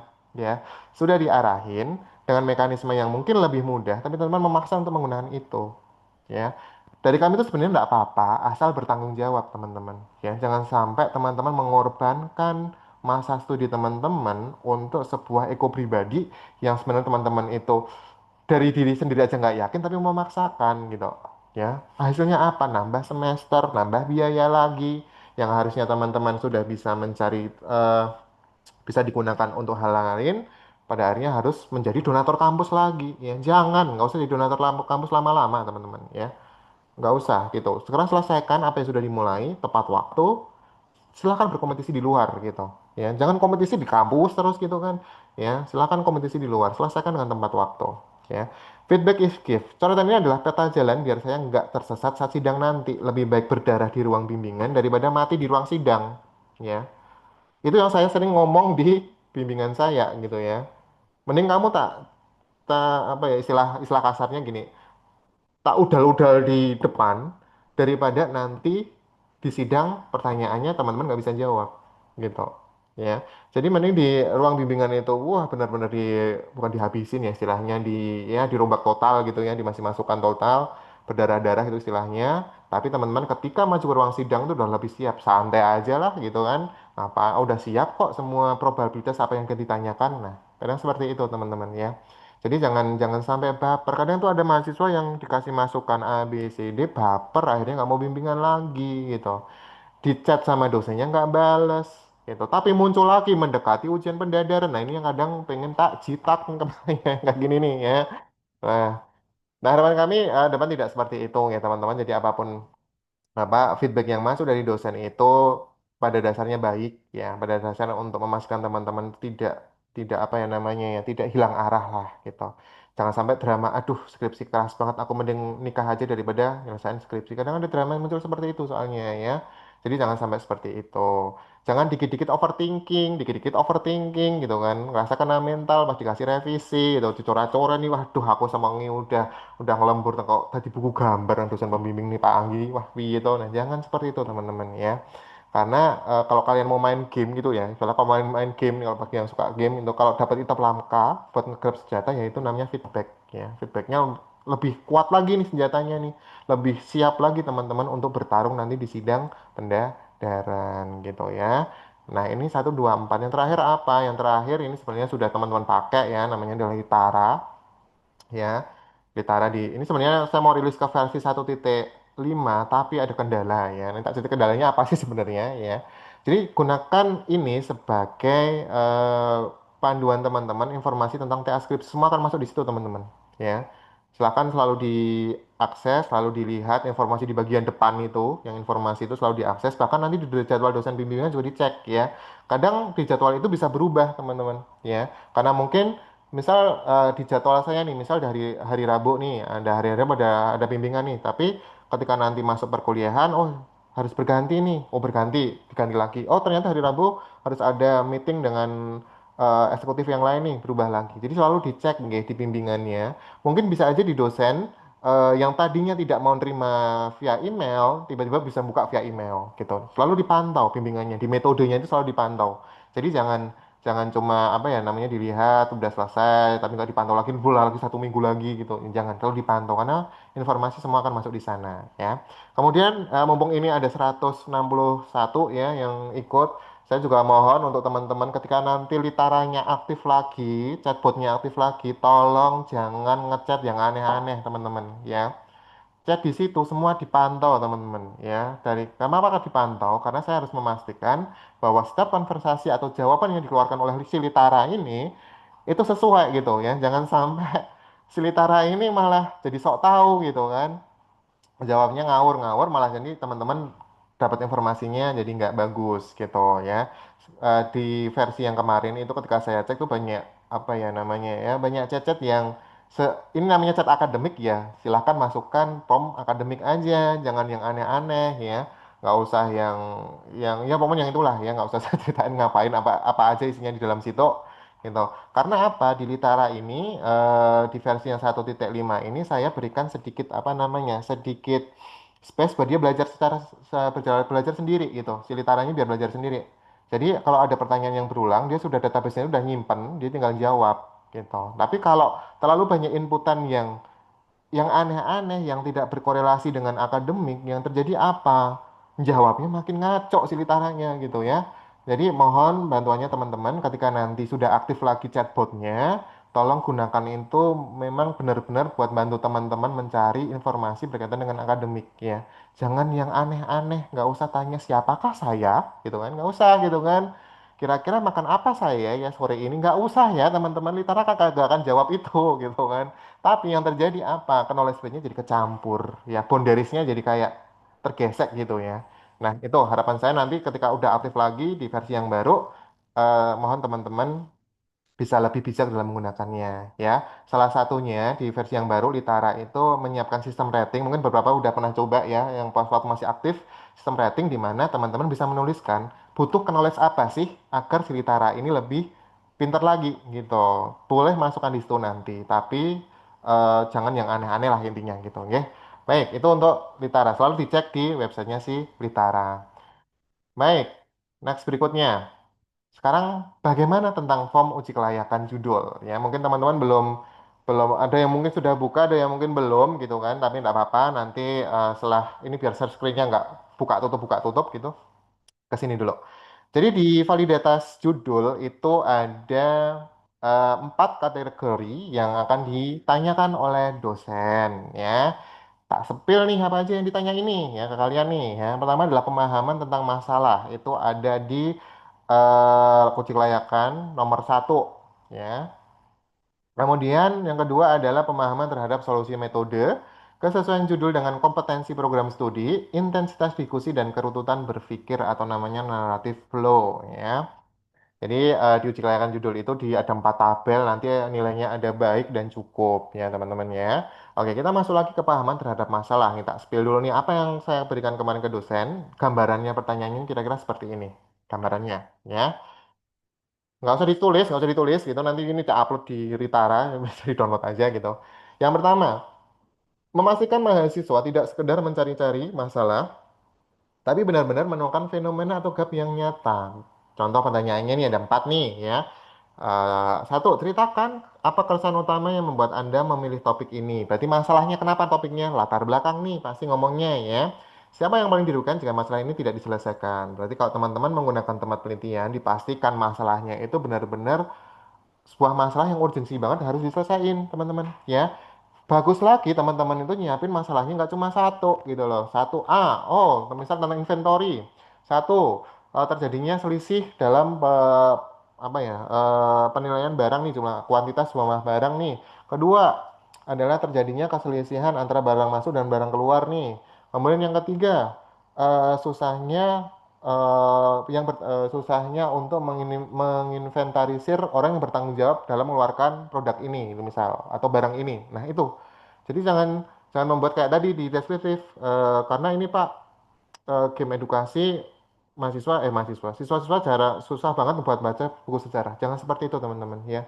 Tapi di breakdown lagi masalahnya apa, diceritain ya. Kemudian data atau bukti apa yang Anda miliki yang menunjukkan bahwa ini adalah masalah yang layak diangkat menjadi skripsi. Nah ini kadang yang suka lucu nih teman-teman. Ketika teman-teman bawa latar belakang gitu kan, bawa latar belakang nih, tiba-tiba udah ada tabel apa namanya, tabel pengecekan. Tapi ketika ditanya untuk data ini dicari dengan metode apa, nggak bisa ngejawab gitu kadang ya. Saya nggak tahu apakah ini menggunakan data dummies ya, dan mode dummies itu berarti kita menggunakan data awal sebagai metode uji ya, atau memang benar-benar menggunakan metode kuesioner. Berarti ada namanya pra ya, adanya ada pra dulu nih, pranya ngapain yang dilakukan biar kenapa bisa dapat data dari itu. Jadi kalau teman-teman maju tapi tidak ada data penguatnya, pasti dosennya akan menanyakan ya. Jadi silakan data penguatnya digunakan aja. Meskipun nanti dosennya mungkin nggak nanyain, jaga-jaga aja dulu gitu ya. Kemudian yang ketiga ada apa masalah, apakah masalah ini adalah masalah teknis, masalah proses bisnis, atau masalah efisiensi. Nah itu harus juga dipetakan teman-teman ya. Teman-teman menggunakan inventory. Inventory itu berarti mengarah kemana? Efisiensi pasti. Ya, efisiensi bisa juga masuk ke kalau inventory plus dengan penjualan pasti masuk ke proses bisnis ya. Tapi kalau kendala yang terjadi adalah terjadi apa namanya kayak story vivo-livonya dan sebagainya, berarti ke teknisnya ya. Jadi dipetakan yang mana ya. Teman-teman ini mengarah ke proses bisnis yang mana ini ya, ya kembangannya antara kualitatif atau kuantitatif misalnya gitu, bisa aja ditanya seperti itu, ini penelitian kualitatif atau kuantitatif nih. Nah itu juga teman-teman harus bisa jelasin ya.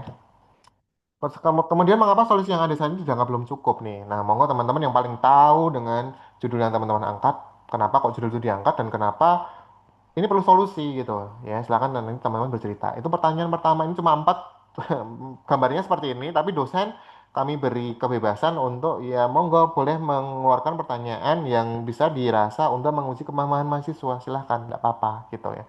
Tapi ini yang sudah saya berikan ke dosen ada satu dua tiga, sebenarnya nggak cuma empat ya, ada banyak gitu kan, cuma ini kita ambil beberapa. Silakan nanti teman-teman ya bisa siapkan dari pertanyaan ini ya. Tapi sekali lagi jangan hafalan ya. Oke, berikutnya. Eksempel pemahaman terhadap solusi dan metode. Ini juga nih ya yang harus disiapkan juga nih. Misalnya kayak nanyain kenapa harus menggunakan MDL. Kalian bikin game nih, kenapa kok bikin MDL menggunakan MDLC? Kenapa nggak pakai di DLC gitu kan? Nah, diceritakan ya. Mengapa menggunakan metode algoritma A dibanding menggunakan metode yang serupa? Apa keunggulannya? Nah, ceritain. Jangan cuma kenapa menggunakan MDLC? Karena kakak tingkat menggunakan MDLC, Pak. Karena setahu saya buat multimedia. Game itu kan multimedia, Pak. Iya, oke, bener sih. Cuman ya nggak seperti itu juga jawabannya ya. Boleh didetailkan lagi ya. Berkaitan dengan prosesnya, kemudian berkaitan dengan outputnya, berkaitan dengan pengujiannya, silahkan ceritakan ya. Coba gambarkan secara lisan ya, alur logika sistemnya, ini namanya game flow-nya di logik logik penelitiannya kalian ya. Jadi sudah bisa nyeritain dari ngambil data, meroses data, nguji data, sampai dengan output datanya seperti apa ya. Nggak harus 100%, pakai bahasa sendiri, belibet nggak popo ya. Yang penting dosennya paham gitu kan. Daripada kalian kalimatnya, wah apik banget, smooth banget, soft-soft spoken gitu kan, tapi dosennya nggak paham, sama aja gitu, nggak nyampe gitu berarti kan. Silakan ya, disesuaikan dengan bahasa teman-teman sendiri. Kemudian membuktikan, nah metode ujinya apa yang dipakai ini saya nggak tahu semoga ini tidak terjadi ya. Jadi kadang mahasiswa yang bimbing ke saya itu tidak mencantumkan metode uji yang dipakai gitu. Yang selalu dipakai, apalagi setelah lingkar lagi gitu. Kalau misal ada kebaruan teknologi yang lain, boleh silakan teman-teman pakai. Misal bisa menggunakan skala Codman nih misal ya, bisa menggunakan skala Nielsen nih ya, atau bisa menggunakan metode pengujian heuristik misal kalau di game ya, bisa menggunakan heuristik evaluasi atau bisa menggunakan playability evaluation ya. Jadi masing-masing tidak harus selalu linkar teman-teman ya, linkar lagi ya. Kalau memang cocok dengan linkar ya silakan, tapi ada apa namanya narasinya kenapa harus menggunakan linkar ya. Banyak kok metode pengujian khususnya di bidang multimedia ya. Kalau di bidang game tuh banyak banget yang bisa kita pakai ya. Nah, kemudian tantangan teknisnya apa nih? Ya, ceritakan, berarti kan lebih teman-teman lebih curhat ya, lebih ke arah curhat apa teknisnya gitu yang membuat teman-teman itu stuck nanti atau akan muncul masalah di kemudian hari yang mungkin bisa didiskusikan ke kita gitu agar masalah itu bisa diminimalisir tuh ya. Oke, kemudian yang berikutnya ini berarti tabel nomor 2 ya. Tabel nomor 3, kesesuaian judul dengan kompetensi program studi. Ini hard skill teman-teman ya. Kalau tadi satu dua itu critical thinking, nah ini hard skillnya. Nah, memastikan bahwa penelitian sesuai dengan standar sarjana atau diploma di bidang IT. Saya bilang show off lah teman-teman.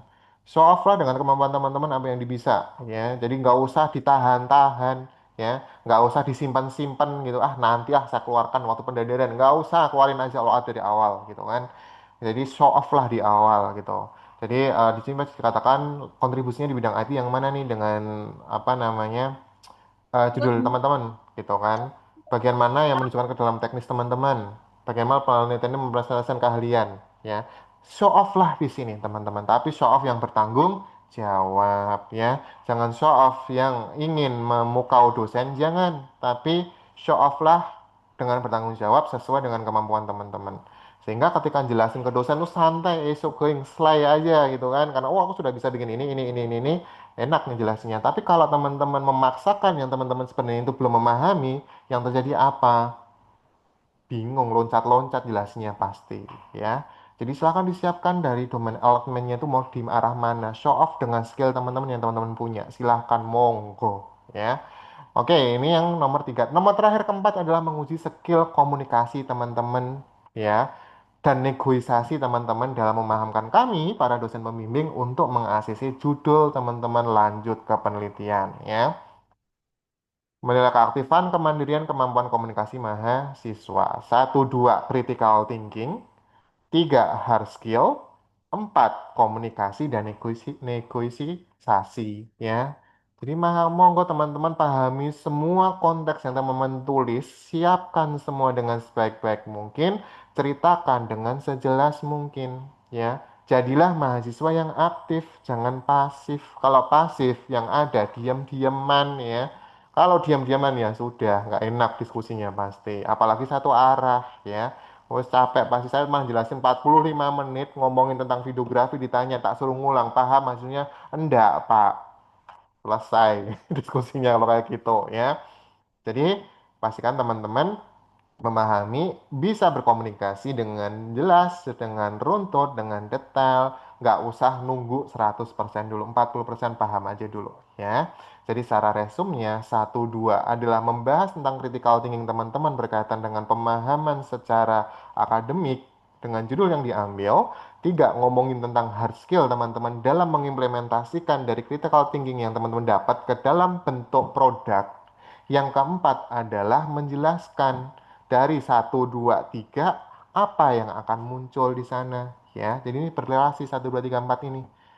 Jadi teman-teman jangan sampai oh saya akan menguatkan di ini Pak, menguatkan hard skill. Enggak, empatnya harus rata, balancing semua sehingga teman-teman ketika diskusi dengan dosen pembimbing santai aja, coy ya, slay gitu kan, tinggal duduk manis. Mau tanya apa Pak? Nah, gitu. Mantep ya. Baik, itu berkaitan dengan pertanyaan-pertanyaan yang judul mungkin di part 1 ini belum saya buka ya karena memang belum saya sosialisasikan dengan dosen karena sudah disosialisasikan semua di hari Kamis kemarin. Maka hari Kamis kemarin, hari Rabu kemarin sehingga semua udah siap untuk masuk ke sini ya. Baik, berikutnya. Nah, ini ada tools untuk monitoring teman-teman. Nanti setelah ini selesai aja saya akan prediksikan apa sih yang harus teman-teman sediakan ya berkaitan dengan tracking progress. Itu ada tata pelaksanaan uji kelayakan judul, ada nanti tata-tata caranya seperti apa. Habis ini saya buka gitu apa saja yang perlu teman-teman siapin buat datang ke sana. Ya ini positifnya kemarin di batch 1 itu kena limitasi Jimit ya karena ini saya kelupaan waktu itu ya berkaitan dengan tata pelaksanaan itu kelupaan ya. Jadi positifnya hari ini ada kesempatan lagi ya sekalian dibuka semua gitu kan. Kemudian ada spreadsheet tracking record. Ini sudah ada di grup deskripsi komunitas, teman-teman ya. Tapi nanti saya jelasin apa itu. Ngisinya kayak gimana sih sebenarnya ya. Kemarin kan baru tak upload aja doang, belum belum apa belum di deskripsi secara detail. Oke, gitu. Nanti kita akan bahas ini. Saya selesaikan dulu ini sampai akhir. Baik. Oke, jadi ini udah mau habis ya ini. Oke, jadi itu teman-teman ya berkaitan dengan pemaparannya. Sekarang kita masuk dulu ke tata pelaksanaan dan spreadsheet. Nanti ada pertanyaan, monggo silakan tulis di chat ya. Monggo ini sudah ada satu, nanti saya jawab. Setelah saya nyelesain perbagian dengan tracking recordnya ya. Baik, saya tak pindah pindah apa namanya pindah layar dulu. Oke, bentar. Twing. Oke, tak pindah dulu. Sekarang ke form kelayakan judul dulu. Ya, bagi yang belum pernah lihat, ya, Oke, ini tak buka dulu di sini. Share,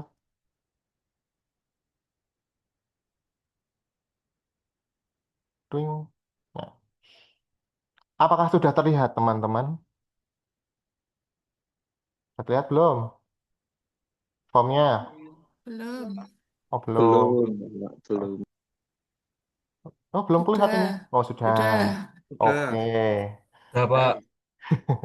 Baik, teman-teman. Sekarang kita akan masuk ke form persetujuan kelanjutan judul. Ini bagi teman-teman yang kemarin di batch 1 belum sempat apa ya, belum sempat non lihat gitu kan. Bentuknya seperti apa atau belum sempat surfing di Litara. Nah, ini bentuknya seperti ini. Jadi ini di sini, komponennya itu ada di sini. Saya tak zoom in dulu ya. Twing gitu. Nah, komponen itu ada di sini Bapak Ibu. Bapak Ibu lagi. Teman-teman mahasiswa ya, ada di sini pemahamannya. Jadi mulai paham mahasiswa terhadap masalah diangkat, mahasiswa terhadap solusi metode yang ditawarkan, kesusahan judul, intensitas diskusi, semua ada di sini berdasarkan 4 pertanyaan tadi. Critical thinking 1, 2, 3 hard skill, 4 komunikasi dan negosiasi. Ya. Nah, di bagian bawah ini tambahannya. Kalau diterima, berarti pas kondisinya baik nih kondisinya mungkin ya. Baik semua ini pasti diterima gitu. Kalau baik semua. Tapi kalau cukup, cukup, cukup, cukup, ya, nggak mungkin diterima langsung bersih ini tanpa revisi, ya. Biasanya diterima dengan catatan, catatan yang di bawah nanti, ya. Tapi kalau dapat yang ini, ganti yo judul, gitu, ya. Dikembalikan, berarti teman-teman harus nyari judul baru. Berarti dosen pembimbingnya menilai bahwa teman-teman judulnya terlalu susah, terlalu berat gitu. Sehingga teman-teman diharapkan untuk ganti judul ya. Jadi harapan saya jangan sampai masuk ke bagian ini nih ya. Karena kalau teman-teman ganti judul, apa yang terjadi teman-teman ya? Teman-teman harus bikin latar belakang lagi, bikin bab 2 lagi, bikin bab 3 lagi buat ngelihat secara luas apa yang mau dibuat gitu. Itu kalau jadi ganti jadi ganti judul gitu. Ya, jadi harapan saya persiapkan sebaik-baik mungkin meskipun di judul yang masuk ke saya dengan di judul di komunitas itu sangat berbeda. Berarti saya anggap teman-teman sudah siap dengan judul yang teman-teman pakai sekarang. Tidak apa-apa, maju aja dulu gitu. Ya. Tapi paham dulu apa yang mau dibawa diskusi dengan dosen pembimbing, ya. Jangan kosongan, jangan datang bawa badan aja duduk, Pak, mau uji kelayakan judul, Pak. Tapi 40% teman-teman nggak memahami itu. Ini kalau kena ini, waktunya pasti terbuangnya banyak, teman-teman. Karena harus apa? Ngerjain lagi, bab 1 lagi, bab 2 lagi, bab 3 lagi. Gitu, ya. Jadi ada tambahan ini saja kok di form yang baru, ya. Silakan nanti bisa di-download. Di mana ini downloadnya? Nah, habis ini ya. Oke, kemudian berikutnya. Kita oke dulu. Ya, berikutnya. Trackingnya dulu ya. Tracking uji kelayakan judul TA skripsi. Sudah berpindah? Untuk layarnya sudah berpindah belum? Sudah, Sudah. Pak. Sudah. Enggak. Sudah, Baik. Pak. Sekarang ada namanya tracking uji kelayakan judul TA skripsi. Disclaimer dulu ya. Jangan dianggap sebagai beban ini ya. Tapi tracking uji kelayakan judul TA ini akan menjadi atau bentuk bentuk apa ya perhatian kami bidang akademik dengan teman-teman semua ya. Jadi jangan malas buat ngisi ini ya. Yang pertama, mahasiswa dilarang merusak atau memanipulasi data yang bukan milik sendiri karena ini semua akan di-open, teman-teman ngedit secara mandiri masing-masing ya. Jadi jangan dirusak punyanya temennya. Ada masalah dengan si A, tak ganti judulnya. Tak sesuaikan tak ora arek. Jangan seperti itu. Ya. Jadi silakan bertanggung jawab dengan datanya sendiri-sendiri ya. Jangan merusak punya orang lain. Kenapa? Karena data ini akan kami tracking, akan kami perhatikan mana mahasiswa yang judulnya belum di ACC atau sampai mana progresnya mahasiswa. Jadi silakan ditulis dengan sejujur-jujurnya, nggak usah minder, nggak usah malu, nggak usah mikirin aduh koncoku kok wis tekan bab papat, waduh koncoku kok semeh tekan mau wisuda, nggak usah, fokuslah ke diri kalian masing-masing ya. Kemudian yang ketiga, dilarang keras merubah format tabel. Jangan dirubah formatnya, karena apa? Karena ini kalau ditarik ke sistem, aku tinggal masukin jebret selesai gitu. Tapi kalau ada yang rubah formatnya, yang terjadi apa? Error malahan nanti. Yang apa? Yang akan rugi itu bukan hanya di kami, tapi teman-teman semua gitu. Jadi progresnya nggak akan kelihatan ya. Nanti silahkan masukkan masing-masing, ngisi datanya masing-masing. Jangan sampai, tolong dong punya aku diisiin, nggak usah ya. Kalian di sini silahkan egois dulu dengan data kalian masing-masing ya. Silahkan dituliskan, nih nama program studinya apa, tinggal dipilih aja, diklik nanti milih yang mana gitu kan. Jangan sampai salah gitu. Kemudian judul penelitian awal. Silahkan tuliskan di sini. Oke. Itu lagi, nah, leadernya. Dituliskan di sini judul penelitian awalnya apa. Tuliskan aja.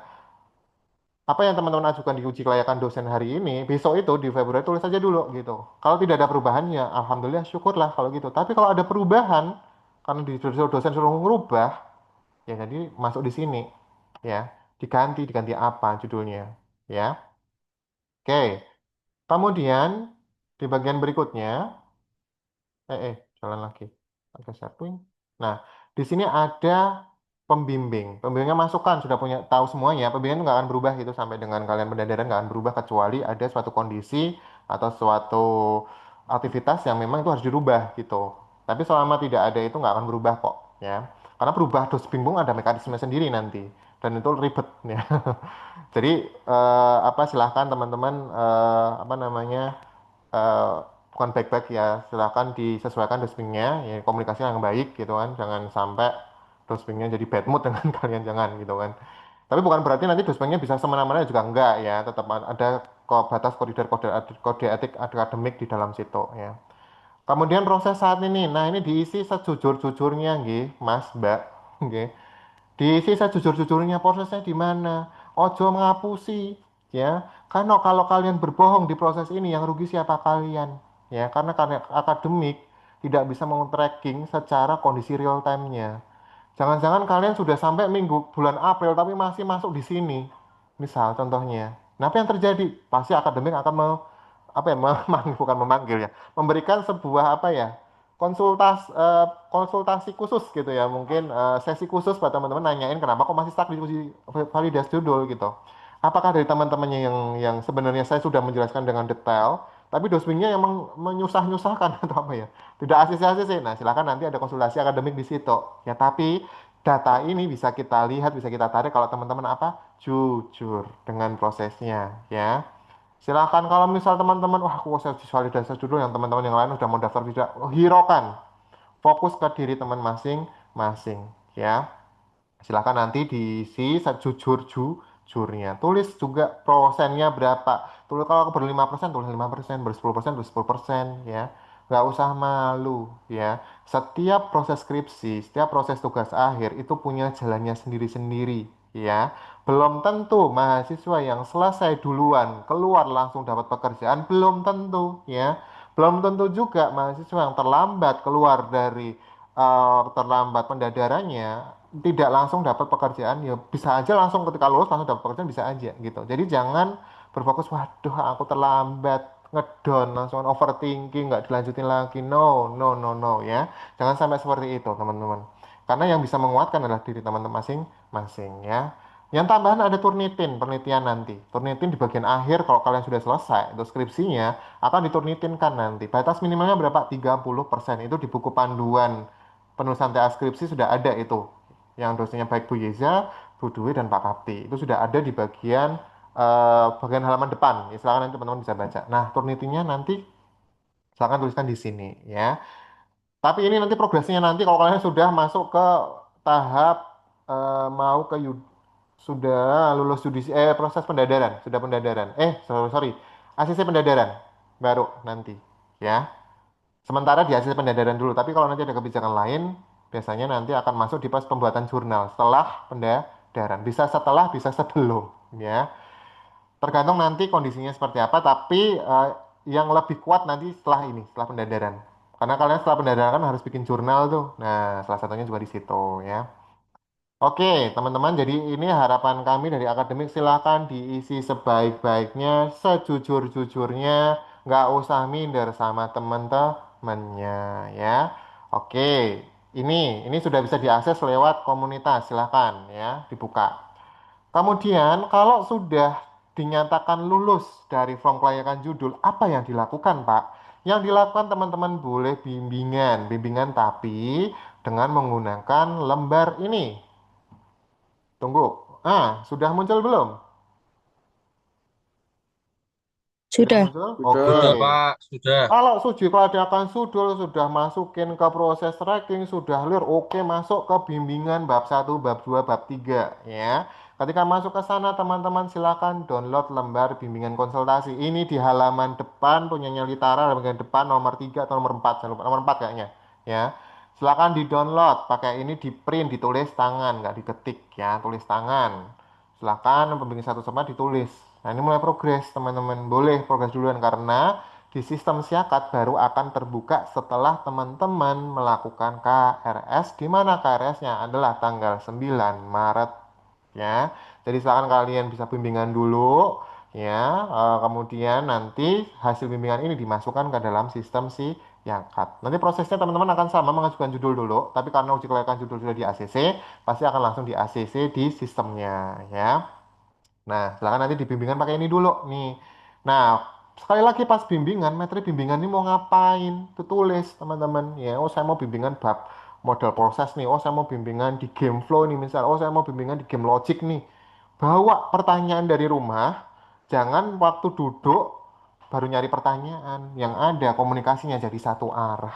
Ya, silahkan teman-teman bisa dipersiapkan dulu. Ini sudah ada, silahkan nanti di-download. Nah, kalau sudah, ya ini sudah ngisi semuanya, oke sudah selesai, berarti teman sudah tinggal masukin aja di bagian sistem. Nah, sekarang berikutnya, tata pelaksananya seperti apa, Pak?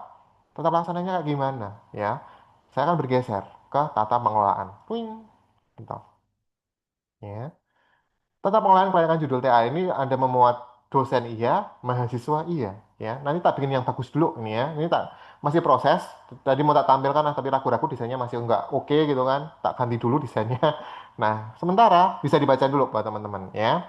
Yang pertama, persiapan dokumen tak zoom dulu, nggak usah dicatat tapi dipahami dulu ya. Ini nanti muncul di Litara, semuanya muncul di Litara ya. Pertama, mahasiswa wajib mempersiapkan draft bab satu bab 2 dengan bab 2 sampai dengan bab 3. Ini teman-teman sudah bikin pasti kan? Sudah megang aman-aman pasti ya. Kemudian korelasi antara latar belakang, masalah, rumusan masalah silahkan disesuaikan juga gitu kan. Dipahami ya. Draft dibawa secara hard file. Ini hard file itu boleh dibawa terlepas mau dibaca sama dosen atau enggak itu apa namanya terserah dosen nanti ya, tapi bawa aja dulu gitu, jangan sampai hardfile-nya mana tertinggal Pak, aduh ya jangan ya. Oke, kemudian profiling dan metode dosen silakan selalu cek di Litara ya, dicek di bimbingan dosen kalau ada apa namanya perubahan informasi, ada semua ada di sana. Jangan sampai teman-teman udahlah nggak usah nggak Kak Litara gelonggongan lain langsung ketemu dengan dosennya. Iya kalau dosennya mau didadak, kalau enggak nah gitu. Pelajari metode bimbingannya masing-masing ya, kemudian dilihat juga jamnya kapan ya. Silahkan, semua informasinya ada di sana ya. Etika ini yang paling harus dipahami teman-teman ya. Dalam membuat janji, jangan Pak mau bimbingan. Astagfirullah gitu ya. Tolong teman-teman gunakan bahasa Indonesia yang baik dan benar dan sopan. Ini sudah ada template-nya di bawah. Kopas aja kalian nanti kalau bingung mau chat apa dengan dosen ya. Hindari menghubungi dosen di luar jam kerja atau pada hari libur ya. Ya sebenarnya nggak apa-apa. Mungkin kayak saya sebenarnya nggak apa-apa di chat sampai tengah malam tuh nggak apa-apa. Cuma paling balasnya pagi gitu kan, pas jam kerja gitu. Nah masalah gitu kan. Sebenarnya tinggal komunikasi dengan dosennya masing-masing. Tapi tiap-tiap dosen itu kan punya apa ya namanya, punya metode pribadi yang beda-beda ya teman-teman ya. Silakan teman-teman boleh disesuaikan dengan kepribadian masing-masing dosen ya. Nih, nih tak headlight. Kadang kalau mau bimbingan, Pak mau bimbingan, ada waktu enggak lah kamu siapa le? Kenalan dulu le, gitu nggih. Namanya siapa, nimnya apa, tujuannya mau ngapain, ya syukur-syukur ditulis judulnya juga gitu. Makanya di bawah ini sudah disiapkan template-nya. Nanti kalau bingung ya, Selamat pagi Bapak Ibu, nama dosennya siapa? Mohon izin, namanya siapa? Ya, mohon untuk uji layanan dan jam berapa? Oke. Sebenarnya saya nggak perlu nyantohin kayak gini teman-teman, tapi ternyata di kenyataannya masih banyak mahasiswa yang ngechat cuma Assalamualaikum Pak, mohon infonya mau bimbingan bisa jam berapa ya? Bimbingannya hari ini chatnya pagi Pak, chatnya jam 10 gitu ya. Gitu teman-teman ya, jangan seperti itu ya teman-teman ya, silahkan disesuaikan gitu. Kenalan dulu siapa, karena kamu apalagi sekarang ini 30 mahasiswa nggak semua pasti hafal ya gitu. Kemudian dress code-nya nggak usah pakai alma mater, nggak usah pakai dasi ya, yang penting rapi. Tapi kali ini tidak boleh pakai kaos ya, nggak boleh pakai kaos berkelah juga kayak punya saya hari ini, nggak boleh ini ya. Pakailah baju kemeja ya, panggung lengan pendek, lengan panjang yang rapi, sisiran dulu gitu ya. Eh, Siapa tahu nanti dosennya, woi rapi banget nih, profesional banget nih, udah mantep nih ACC langsung tanpa ditanyain, bisa ya bisa aja mungkin ya. Nah silahkan kasih penampilan terbaik teman-teman, tapi masih dalam sesi sopan ya dan sesuai dengan kode etik akademik ya, jangan yang aneh-aneh pakaiannya juga gitu, pakai kostum Naruto gitu, pakai kostum apapun, Doraemon apapun, jangan ya, pakai yang profesional. Wanita menyesuaikan pakaiannya yang sopan dan rapi, jangan yang aneh-aneh bajunya ya, menggunakan sepatu. Nah, ini kadang ada bimbingan yang saya nggak ngerti ya. Ada yang pakai sendal, pernah saya ngalami satu yang ke kelas paralel waktu itu pakai sendal ya. Ya selama pakai sepatu ya. Jadi dosennya juga dihargai juga. Jadi teman-teman dosen juga wah seneng nih dihargai nih gitu ya. Silakan disesuaikan teman-teman ya masing-masing. Nah, storytelling nggak usah pakai PPT sekali lagi ya. Tapi ceritakan apa yang mau teman-teman buat. Silahkan, jangan cuma reporting, tapi memang benar-benar memahami dari A sampai dengan Z apa yang mau dibuat, ya. Oke, dikit aja mekanismenya cuma ini toh, ya. Nanti kalau di metode bimbingan nanti ada lagi, ya. Antara persentase pembimbing satu dengan pembimbing dua itu berapa persen, itu nanti ada lagi. Tapi saat ini fokuslah di uji kelayakan judul TA, ya. Baik, nanti saya share di Litara. Ya. Di bagian dimana suka ada dosen juga nih, kalau mau dibaca dosennya ya baca sendiri nggak apa-apa. Ya. Baik, itu untuk mahasiswa ya. Sampai sini aman, teman-teman? Aman nggak sampai sini? Mantap. Aman, Pak. Aman, Belum? aman, Oke. Pak. Ya, belum ada rasa-rasa mau gumoh kan? Alhamdulillah, belum, Pak. Semangat, semangat. Baik. Butak Baik, saya duluan, Pak. lanjutkan. Siap. Baik, saya lanjutkan berikutnya. Nah, prosesnya gimana kalau ketika judul TA skripsinya itu ditolak, teman-teman? Masuk ke sini. Ya, kalau ditolak, teman-teman silakan akses di Litara, ya. Itu masuk di bagian surat admisi. Balik dari depan dulu deh. Dari admisi, ya, dari sini. Kemudian masuk ke TA skripsi, diklik, ya. Kemudian masuk ke perubahan ini nih, ajukan perubahan judul, ya. Tak jelasin dulu. Jadi selama dokumen uji kelayakan itu belum ditandatangani dan dicap oleh institusi, di bagian bawah itu kan ada tanda tangan ketua program studi ya, kaprodi masing-masing.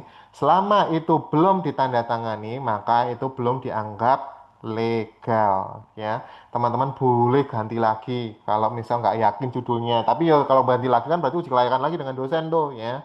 Tapi kalau sudah dikembalikan juga judulnya, teman-teman bisa download di bagian menu itu tadi di apa, perubahan judul. Nah, di bagian nih, download perubahan judul. Nih, di bagian sini, kelayakan judul. Ya. Tapi kalau sudah masuk di tab, ya, sudah masuk ke BAK, sudah dikunci, maka jenengan tambahan satu form lagi pengajuan perubahan judul.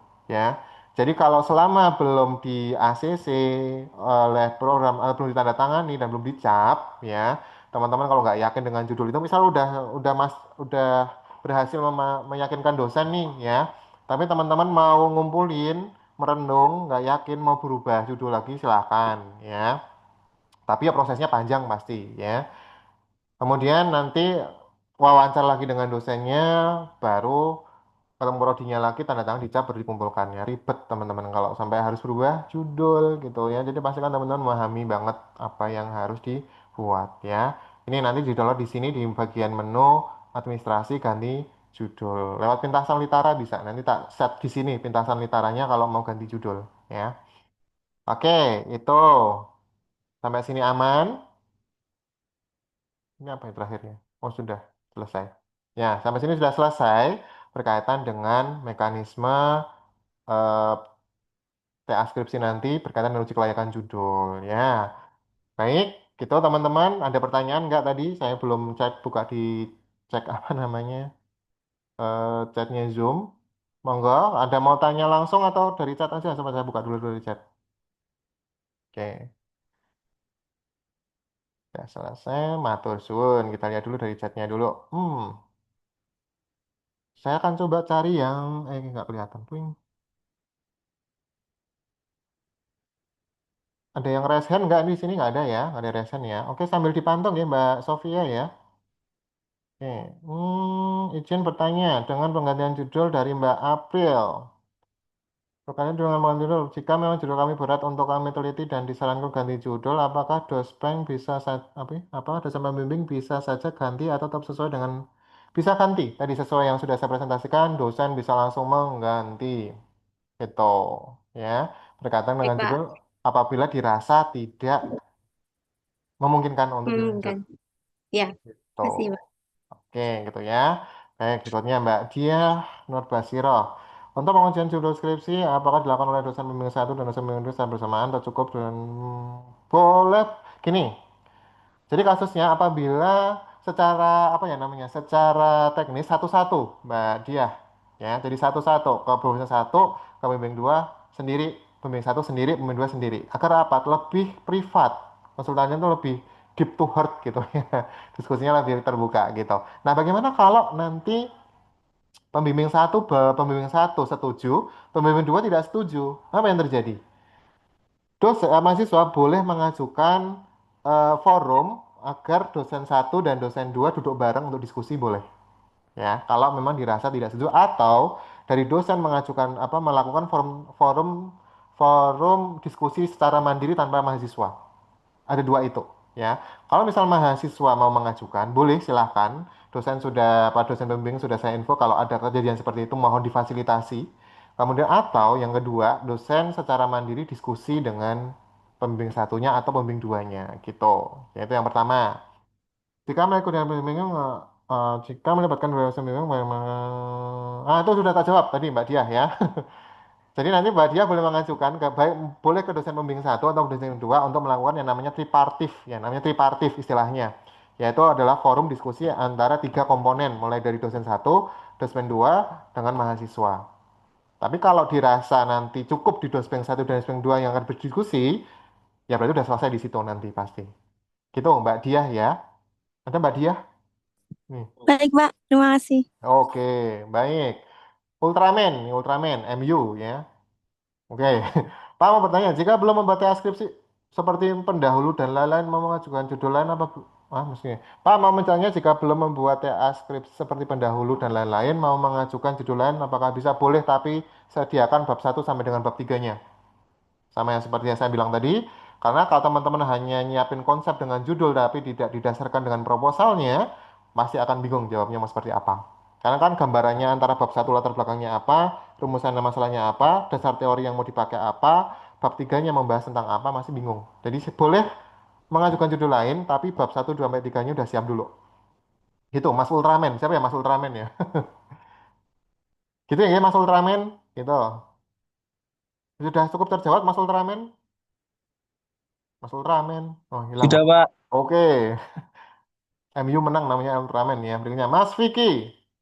Izin bertanya Pak, karena dosen pembimbing satu dan 2 sudah turun, karena ada perubahan penelitian skripsi yang diambil, apakah masih bisa mengajukan pergantian dosen pembimbing lain Pak? Bisa, tapi dengan kondisi atau apa namanya syarat khusus nanti apabila dirasa memang dosen yang bersangkutan, ibaratnya kalau saya bilang menyerah gitu mungkin ya dengan konsep itu boleh. Tapi kalau selama dosennya masih mengakomodasi aku masih bisa, masih mampu untuk membimbing ya tidak berubah gitu Mas Vicky ya. Jadi masih dalam standarisasi yang koridor yang sesuai. Tapi kalau memang force majeure-nya atau syarat khususnya memang harus berubah atau mungkin dirasa berat atau dari mahasiswa atau apapun itu ya boleh mengajukan tapi nanti administrasi di belakangnya Kak. berat gitu. Bukan berat, agak ribet nanti intinya. Secara teknis bisa, tapi ada syarat khusus yang membungkus itu nanti. Bergantian dengan pengujian pembimbing. Gitu Mas Vicky, ya. Ada nggak nih, Pak, Mas Vicky? izin bertanya Oh, tambahan, Pak. boleh. Boleh, boleh, silakan. Kalau harus ada syarat khusus gitu, berarti itu memakan waktu yang lama banget, toh, Pak. Nanti saya jadi waktu eh, apa namanya perancangan skripsinya itu waktunya kepotong banyak banget, Pak. Gimana, Pak? Kalau misalnya langsung ganti dosen pembimbing gitu, gimana, Pak? Nah, tak Kan balik, alasan diganti kenapa? alasannya karena kemarin kan saya udah beberapa kali konsultasi sama dosen, salah satu dosen. Mm-mm. Terus pergantian penelitian saya itu kebetulan sejalan sama disertasinya dosen tersebut gitu, Pak. Nah, saya Mm-mm. pengen ganti dosen pembimbingnya itu sama dosen tersebut karena apa namanya buat kelancaran skripsi saya gitu, Pak. Mm. Ya, sebenarnya sebenarnya gini, eh kalau berganti judul itu kan sebenarnya kita menerapkan apa namanya pembimbing itu kan sebenarnya dari judul pertama, Mas Vicky. Judul pertama menggunakan itu tidak? Ganti judul Tidak, nggak? Pak. Tidak kan? Nah, ketika kita menggunakan apa? Kalau nggak salah kan Mas Vicky itu kan prediksi Ethereum ya kalau nggak salah ya Betul. sebelumnya. Nah, jadi kita kan mendasarkan dari apa kompetensi di situ. Nah, sedangkan Mas Vicky baru mengajukan ketika dosing itu sudah keluar, ya kan? Nah, silakan dilakukan dulu dengan dosing yang ada saat ini. Ya, belum tentu dosing yang Mas Vicky dapat ini ya, nggak memahami itu. Bisa saja dia memahami itu sebenarnya, gitu kan? Jadi diikuti dulu Mas Vicky. Kalau memang dirasa nanti dalam perjalanannya tidak, berarti kan tetap ada syarat khusus yang berlaku di sana. Karena pergantian pembimbing itu memang kita batasi ya, karena kalau terlalu banyak sering terlalu di open dengan syarat yang sangat mudah sekali, maka yang terjadi apa? Aku nggak suka dengan dosen ini, aku mau ganti A, B, C, D akhirnya nanti. Yang terjadi apa? Proses skripsinya malah nggak jalan karena terlalu banyak ganti judul. Itu yang pertama. Yang kedua, ketika dosen mau ganti judul, dosen yang bersangkutan mau nggak? Kalau dosennya nggak mau ya sudah selesai berarti. Tidak bisa ganti judul. Gitu Mas Vicky ya. Jadi untuk saat ini apapun judul yang Mas Vicky gunakan sekarang silahkan di maju aja dulu. Gitu Mas Vicky ya. Baik, Pak. Terima kasih, Pak. Ya wow, perubahanmu salah keluar kok. Ethereumnya kok ya. Oke, masih ada lagi Mas Vicky? Udah cukup, Pak. Oke, baik. Next berikutnya, Mas Felix. Izin bertanya, Pak. Untuk peranan dosen pembimbing satu dan dosen pembimbing dua, apakah berbeda? Yes, kalau sudah masuk ke dalam bimbingan berbeda. Ada porsi 60% dan 40% yang akan muncul di sana. 60, spillnya gini. 60% akan berfokus pada teknikalnya, teknik apa namanya pembuatan. Misal kalau di game ya, misal saya dapat 60%-nya ini, berarti nanti ngomonginnya adalah teknis pembuatnya mulai dari game flow sampai dengan codingnya nanti pasti masuk sana. Tapi kalau untuk pembimbing 2 yang dapat 40% ya, nanti akan didasarkan pada novelty kebaruan, berfokus pada teknis penulisan, harus apa bla bla bla. Detail gitu intinya di bagian dokumen. Gitu, nanti ada perbedaan gitu Mas Felix ya. Tapi itu nanti setelah kelayakan judulnya di ACC. Kalau sekarang dosen satu dan 2 semua sama porsinya. Semua bisa menilai mau 60 apa porsinya sama gitu. Jadi tidak dipisahkan ya, tetap sama. Gitu Mas Felix. Baik, Pak. Terima kasih, Pak. Oke. Ultraman. Oke, Mas Ultraman lagi. Misalnya pengajuan menjangan judul sebelum tanggal 9 Maret melalui dosen pembimbing satu dan 2 mulai bulan ini apakah boleh, tapi nanti setelah mulai tanggal 2 ya, mulai mulai uji kelayakan nanti. Uji kelayakan. Jadi sebenarnya gini, ketika tanggal 9 Maret itu teman-teman ternyata dalam perjalanannya harus berubah, enggak apa-apa gitu. Berarti kan tinggal melakukan updating di BAK nanti, apa? Update judul di BAK. Cuma kan di timeline itu kan perubahan judul itu kan kami batasi sampai tanggal 9 April 2026 ya. Jadi cuma dibuka waktu 1 bulan. Jadi silakan pastikan teman-teman nanti dalam waktu 1 bulan biar tidak kena syarat khusus lagi ya silakan diselesaikan di situ gitu sebelum masuk ke 9 April karena kalau sudah 9 April nanti ada tambahan tambahan administrasi yang teman-teman harus siapkan itu nanti gitu ya gitu Mas Ultraman boleh ini Mas Ultraman Mas Ultraman oh tanya mah hilang Mas Ultraman oke dah boleh ya intinya ya Baik, kemudian Pak. oke Siap. Terima kasih. Oke, ini Mas Dika ini masih Ultraman nih. Iya Pak, karena punya saya akunnya diblok oleh jenengan. Oh iya, oh iya. Oke, ya wes, lanjut ya. Berikutnya Mas Men. Izin bertanya Pak, kemarin sudah ngelis judul TA skripsi. Jika ingin ganti judul, apakah melalui pengajian litara atau bagaimana? Langsung ke dosen pembimbingnya aja dulu, ya. Nanti kita dari BAK akan narik datanya dari uji kelayakan judul yang teman-teman sudah siapkan. Nanti ada formnya sendiri. Nanti di pengumpulan ada dua. Nanti ada yang hard file, ada yang soft file, teman-teman. Ya. Jadi langsung aja. Tapi formnya ada di Litara. Di tadi yang menu tadi uji kelayakan judul itu langsung diambil aja. Tapi nggak usah, kalau belum di ACC jangan ngambil yang form pengajuan perubahan judul ya, jangan ngambil itu. Itu kalau statusnya sudah diterima, sudah dikunci di sistem, baru menggunakan itu. Tapi kalau belum, silakan download kelayakan judulnya saja. Gitu, Mas Men. Mas Men ada Mas Men? Oke, sudah siap. Berikutnya, Bu Dwi. Dwi Astuti, kayak Bu Dwi itu ya. Pak, izin bertanya, jika kami sudah mantap dengan judul kami dan kami juga sudah upload video ala-ala simpel menjelaskan topik skripsi kami di MK Prospek Proposal kemarin, apakah diperkenankan menggunakan itu untuk mengisi storytelling dengan dosing atau tetap harus tatap muka dengan dosing? Harus tetap tatap muka, ya. Karena apa? Kalau kita ngomongin dalam psikologis ya, diskusi dengan head to head dengan video storytelling itu akan berbeda, ya. Dengan head to head itu akan, meskipun storytelling boleh digunakan sebagai topik pendukung, silahkan, tidak masalah, tapi untuk diskusi head to head harus bertemu dengan dosen pembimbing gitu, agar dosen bisa melihat ya kesiapan dari gerak-gerik teman-teman dalam menyiapkan data untuk menjelaskan penelitian yang ada gitu ya. Jadi harus tetap tatap muka, harus tetap tatap muka dengan dosennya gitu. Aman nggih, Mbak Dwi Astuti? Siap. Baik, kita harus ketemu dan resminya. Berikutnya Mbak Retno. Saya bertanya, ketika judul itu lebih menonjol ke pembimbing 2, apakah 60%-nya yes, bisa dibalik. Itu ada kondisi syarat khusus ketika nanti dirasa dosen pembimbing 1 dengan dosen pembimbing 2, skala kemampuan di judul itu lebih memahami ke dosen 2, maka prosentasinya dibalik. Ada kondisi klausa seperti itu, Mbak Retno. Jadi aman ya. Jadi tidak dipaksakan, kalau memang dosen pembimbingnya ini nggak memahami banget, ya berarti akan beralih ke dosen yang berikutnya. Nah, nanti di belakang bagian layar ya, dosen akan berkolaborasi, akan berdiskusi di judul ini dosen siapa yang lebih mampu. Kami akan berkolaborasi sehingga nanti teman-teman di dosen mahasiswa nanti sudah akan diinfokan, oh nanti 60% ke saya ya, 40% ke dosen A gitu misal. Jadi aman, tetap ada perbedaan, jadi tidak dipaksakan klausanya dosen satu harus 60% enggak, tapi di klausa bawahnya itu ada kalimat bagi dosen yang lebih memahami konsep dari ranah bimbingan yang dibimbing, maka boleh berpindah. Ya, aman Mbak Retno Wulan. Gitu Mbak Retno Wulan? Baik, Pak. Terima kasih. Oh siap, sama-sama. Baik, monggo teman-teman yang lainnya yang mau ditanyakan dulu. Silahkan. Oke, Mas Eki, langsung aja. Ya, sebelumnya Assalamualaikum warahmatullahi wabarakatuh Pak. Waalaikumsalam warahmatullahi wabarakatuh. Saya mau izin bertanya Pak. Kan saya Boleh. mengambil judul skripsi yang bertema tentang videografi Pak.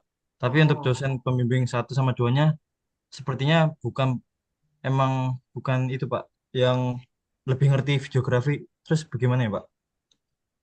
lebih ngerti videografi. Maksudnya bukan yang Oh, ya. Maksudnya bukan bidang ilmunya gitu maksudnya. ya ya maksudnya gitu Oh, Pak. oh, ya. Jadi gini, sebenarnya kan dari kami ini tak kasih anu dia. Dari kami itu sebenarnya udah punya eh, forum diskusi sebenarnya di situ ya, forum diskusi berkaitan dengan judul-judul. Belum tentu misal gini, belum tentu dosen itu mungkin di teman-teman mahasiswa, wah Pak, gua pernah ngajar videografi nih gitu kan. Gak yakin nih, belum tentu teman-teman ya. Belum tentu karena memang kadang misal contohnya adalah dosen itu sebenarnya memahami memahami apa videografi sebenarnya ya. Tapi beliau lebih sering ngajarnya bukan di videografi gitu ya. Contoh nih, saya ngambil sebut nama aja, misal Mas Yusuf nih, misal Mas Yusuf. Mas Yusuf itu kalau multimedia, beliau oke gitu, bisa multimedia gitu. Cuman beliau lebih expertnya di mana? Di mobile programming gitu. Jadi intinya gini teman-teman, apa yang teman-teman saat ini dosen pembimbingnya itu dapat, jangan pesimis dulu ya. Jangan pesimis itu bukan bukan bidangnya, jangan teman-teman ya, jangan, karena dosen itu pasti mempunyai skill set yang mungkin sama ini teman-teman mahasiswa nggak ngerti gitu ya. Jadi kenapa kenapa validasinya teman-teman dapat yang A, B, C, D itu bukan semata kami membagi ya teman-teman asal dinyo kamu tak kasih ini, tidak seperti itu teman-teman. Tapi memang didasarkan pada skill set kompetensi yang ada. Mungkin selama ini teman-teman nggak pernah ngeh kalau ada dosen yang mungkin memang sih sebenarnya paham videografi tuh, cuman nggak ngajar di videografi karena mungkin ada yang lebih memahami di videografi gitu. Tapi beliau memahami di mobile programming, skill setnya lebih tinggi di mobile programming ya sudah berarti masuk ke mobile programming gitu. Jadi jangan pesimis dulu ya teman-teman ya. Jangan pesimis dulu ya. Iya Saya Pak, yakin enggak nanti Pak. sama uji kelayakan judul pasti dosen karena gini, pembimbing itu kan kalau saya boleh bilang ya bukan seorang superpower ya, bukan semua dia memahami semua tidak. Dosen pembimbing pun di kami juga belajar teman-teman. Misal nih, saya open aja nih, saya dapat IoT nih. Saya dapat IoT. Salah satunya dapat IoT di pembimbing dua kalau nggak salah, tapi nggak tahu siapa yang dapat saya karena judulnya IoT. Apakah Pak Panggi memahami IoT? Ya mungkin saya paham, tapi nggak 100% paham. Maka di backup oleh dosen satunya yang memahami di IoT gitu ya. Atau saya juga akan mempelajari IoT, bertanya dengan dosen yang memang berfokus pada IoT gitu. Di kami nanti di grup dosen itu ada yang namanya standarisasi di masing-masing kategori. Itu kalau teman-teman kan dapatnya yang judul tanpa kategori ya. Tapi kalau di data kami itu semua ada kategorinya, teman-teman. Di mana di masing-masing kategori itu punya PIC masing-masing. Misal di game development nih, misal di multimedia. Multimedia misal koordinatornya saya. Nah, misal nanti kalau di dosen ini terdapat apa ya namanya kesulitan dan atau butuh penjelasan lebih detail dengan tidak dengan mahasiswa ya, dengan dosen itu bisa diskusi di sana gitu. Jadi intinya buat teman-teman, apapun sekarang dosen pembimbing yang teman-teman terima, itu jangan pesimis dulu intinya ya. Bisa aja teman-teman dosen yang saat ini membimbing teman-teman itu sebenarnya punya skill set memang di bidang itu gitu. Gitu Mas Egi ya. Iya Pak, bukan pesimis Salah. Pak, cuma tanya aja Pak. Ya, Penasaran soalnya. bisa. Saya yakin karena pembagian itu memang benar-benar didasarkan pada kompetensi dosen masing-masing. Jadi tidak asal ngebrah uyah gitu ya bahasanya ya. Enggak model kayak gitu teman-teman. Tetap kita ketika mendeskripsikan itu ada nggak bidang ilmu skill set yang bergesekan dengan judul ini? Kalau ada, oke pasti masuk gitu. Gitu ya Mas Egi ya. Semoga Ya bisa Pak, terima menjawab. kasih ya Pak. Semangat Mas Egi, pasti bisa. Semangat terus Pak, Iya, semangat. dosen videografi dengan saya pasti bisa. Iya Pak, enggak Pak. Aman ya. Baik, Aman-aman. berikutnya ada lagi monggo silahkan.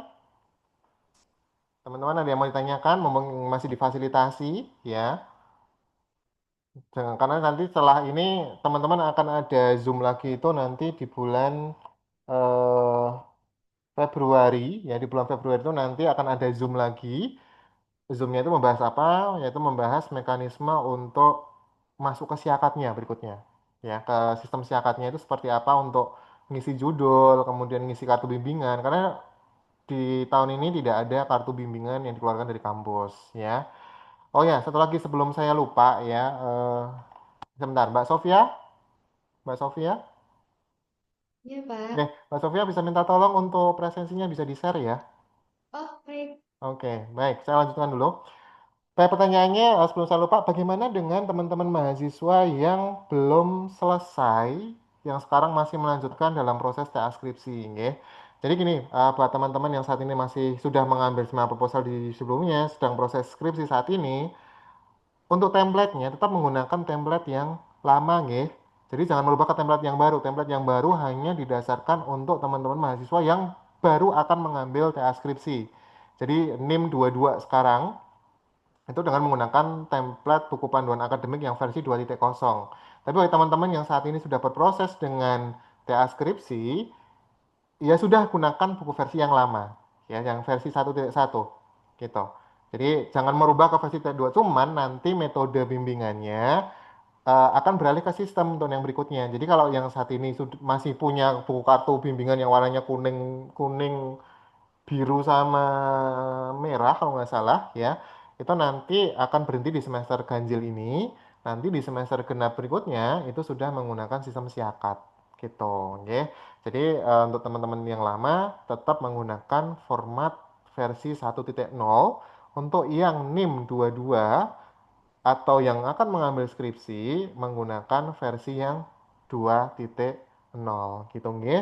Jadi jangan nggak usah dirubah, kalau dirubah itu pasti nanti akan jadi susah ke teman-teman yang saat ini diproses transkripsi karena itu perbedaannya ya hampir 90 derajat berbeda dengan di versi 2.0 gitu nggih. Baik, teman-teman, kalau tidak ada pertanyaan, silakan bisa presensi terlebih dahulu. Kalau misalnya ada pertanyaan, boleh, masih ada waktu 5 menit. Kalau bagi teman-teman yang mau bertanya atau masih ada yang mengganjal, monggo. Kalau kalau masih ada, kalau sudah tidak ada, ya saya tutup, gitu ya. Monggo, boleh, saya tak minum dulu ya.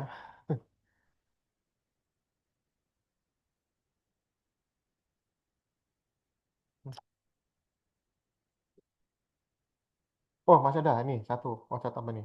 Oh, hmm. Oh, Sofia, oke. Baik, kalau tidak ada pertanyaan buat teman-teman, kalau misalnya ada pertanyaan tapi masih malu mau tanya di sini, ya silakan nanti boleh di grup, ya boleh di Litara itu di Litara di bagian ruang teduh pejuang toga itu boleh kalau mau tanya di sana.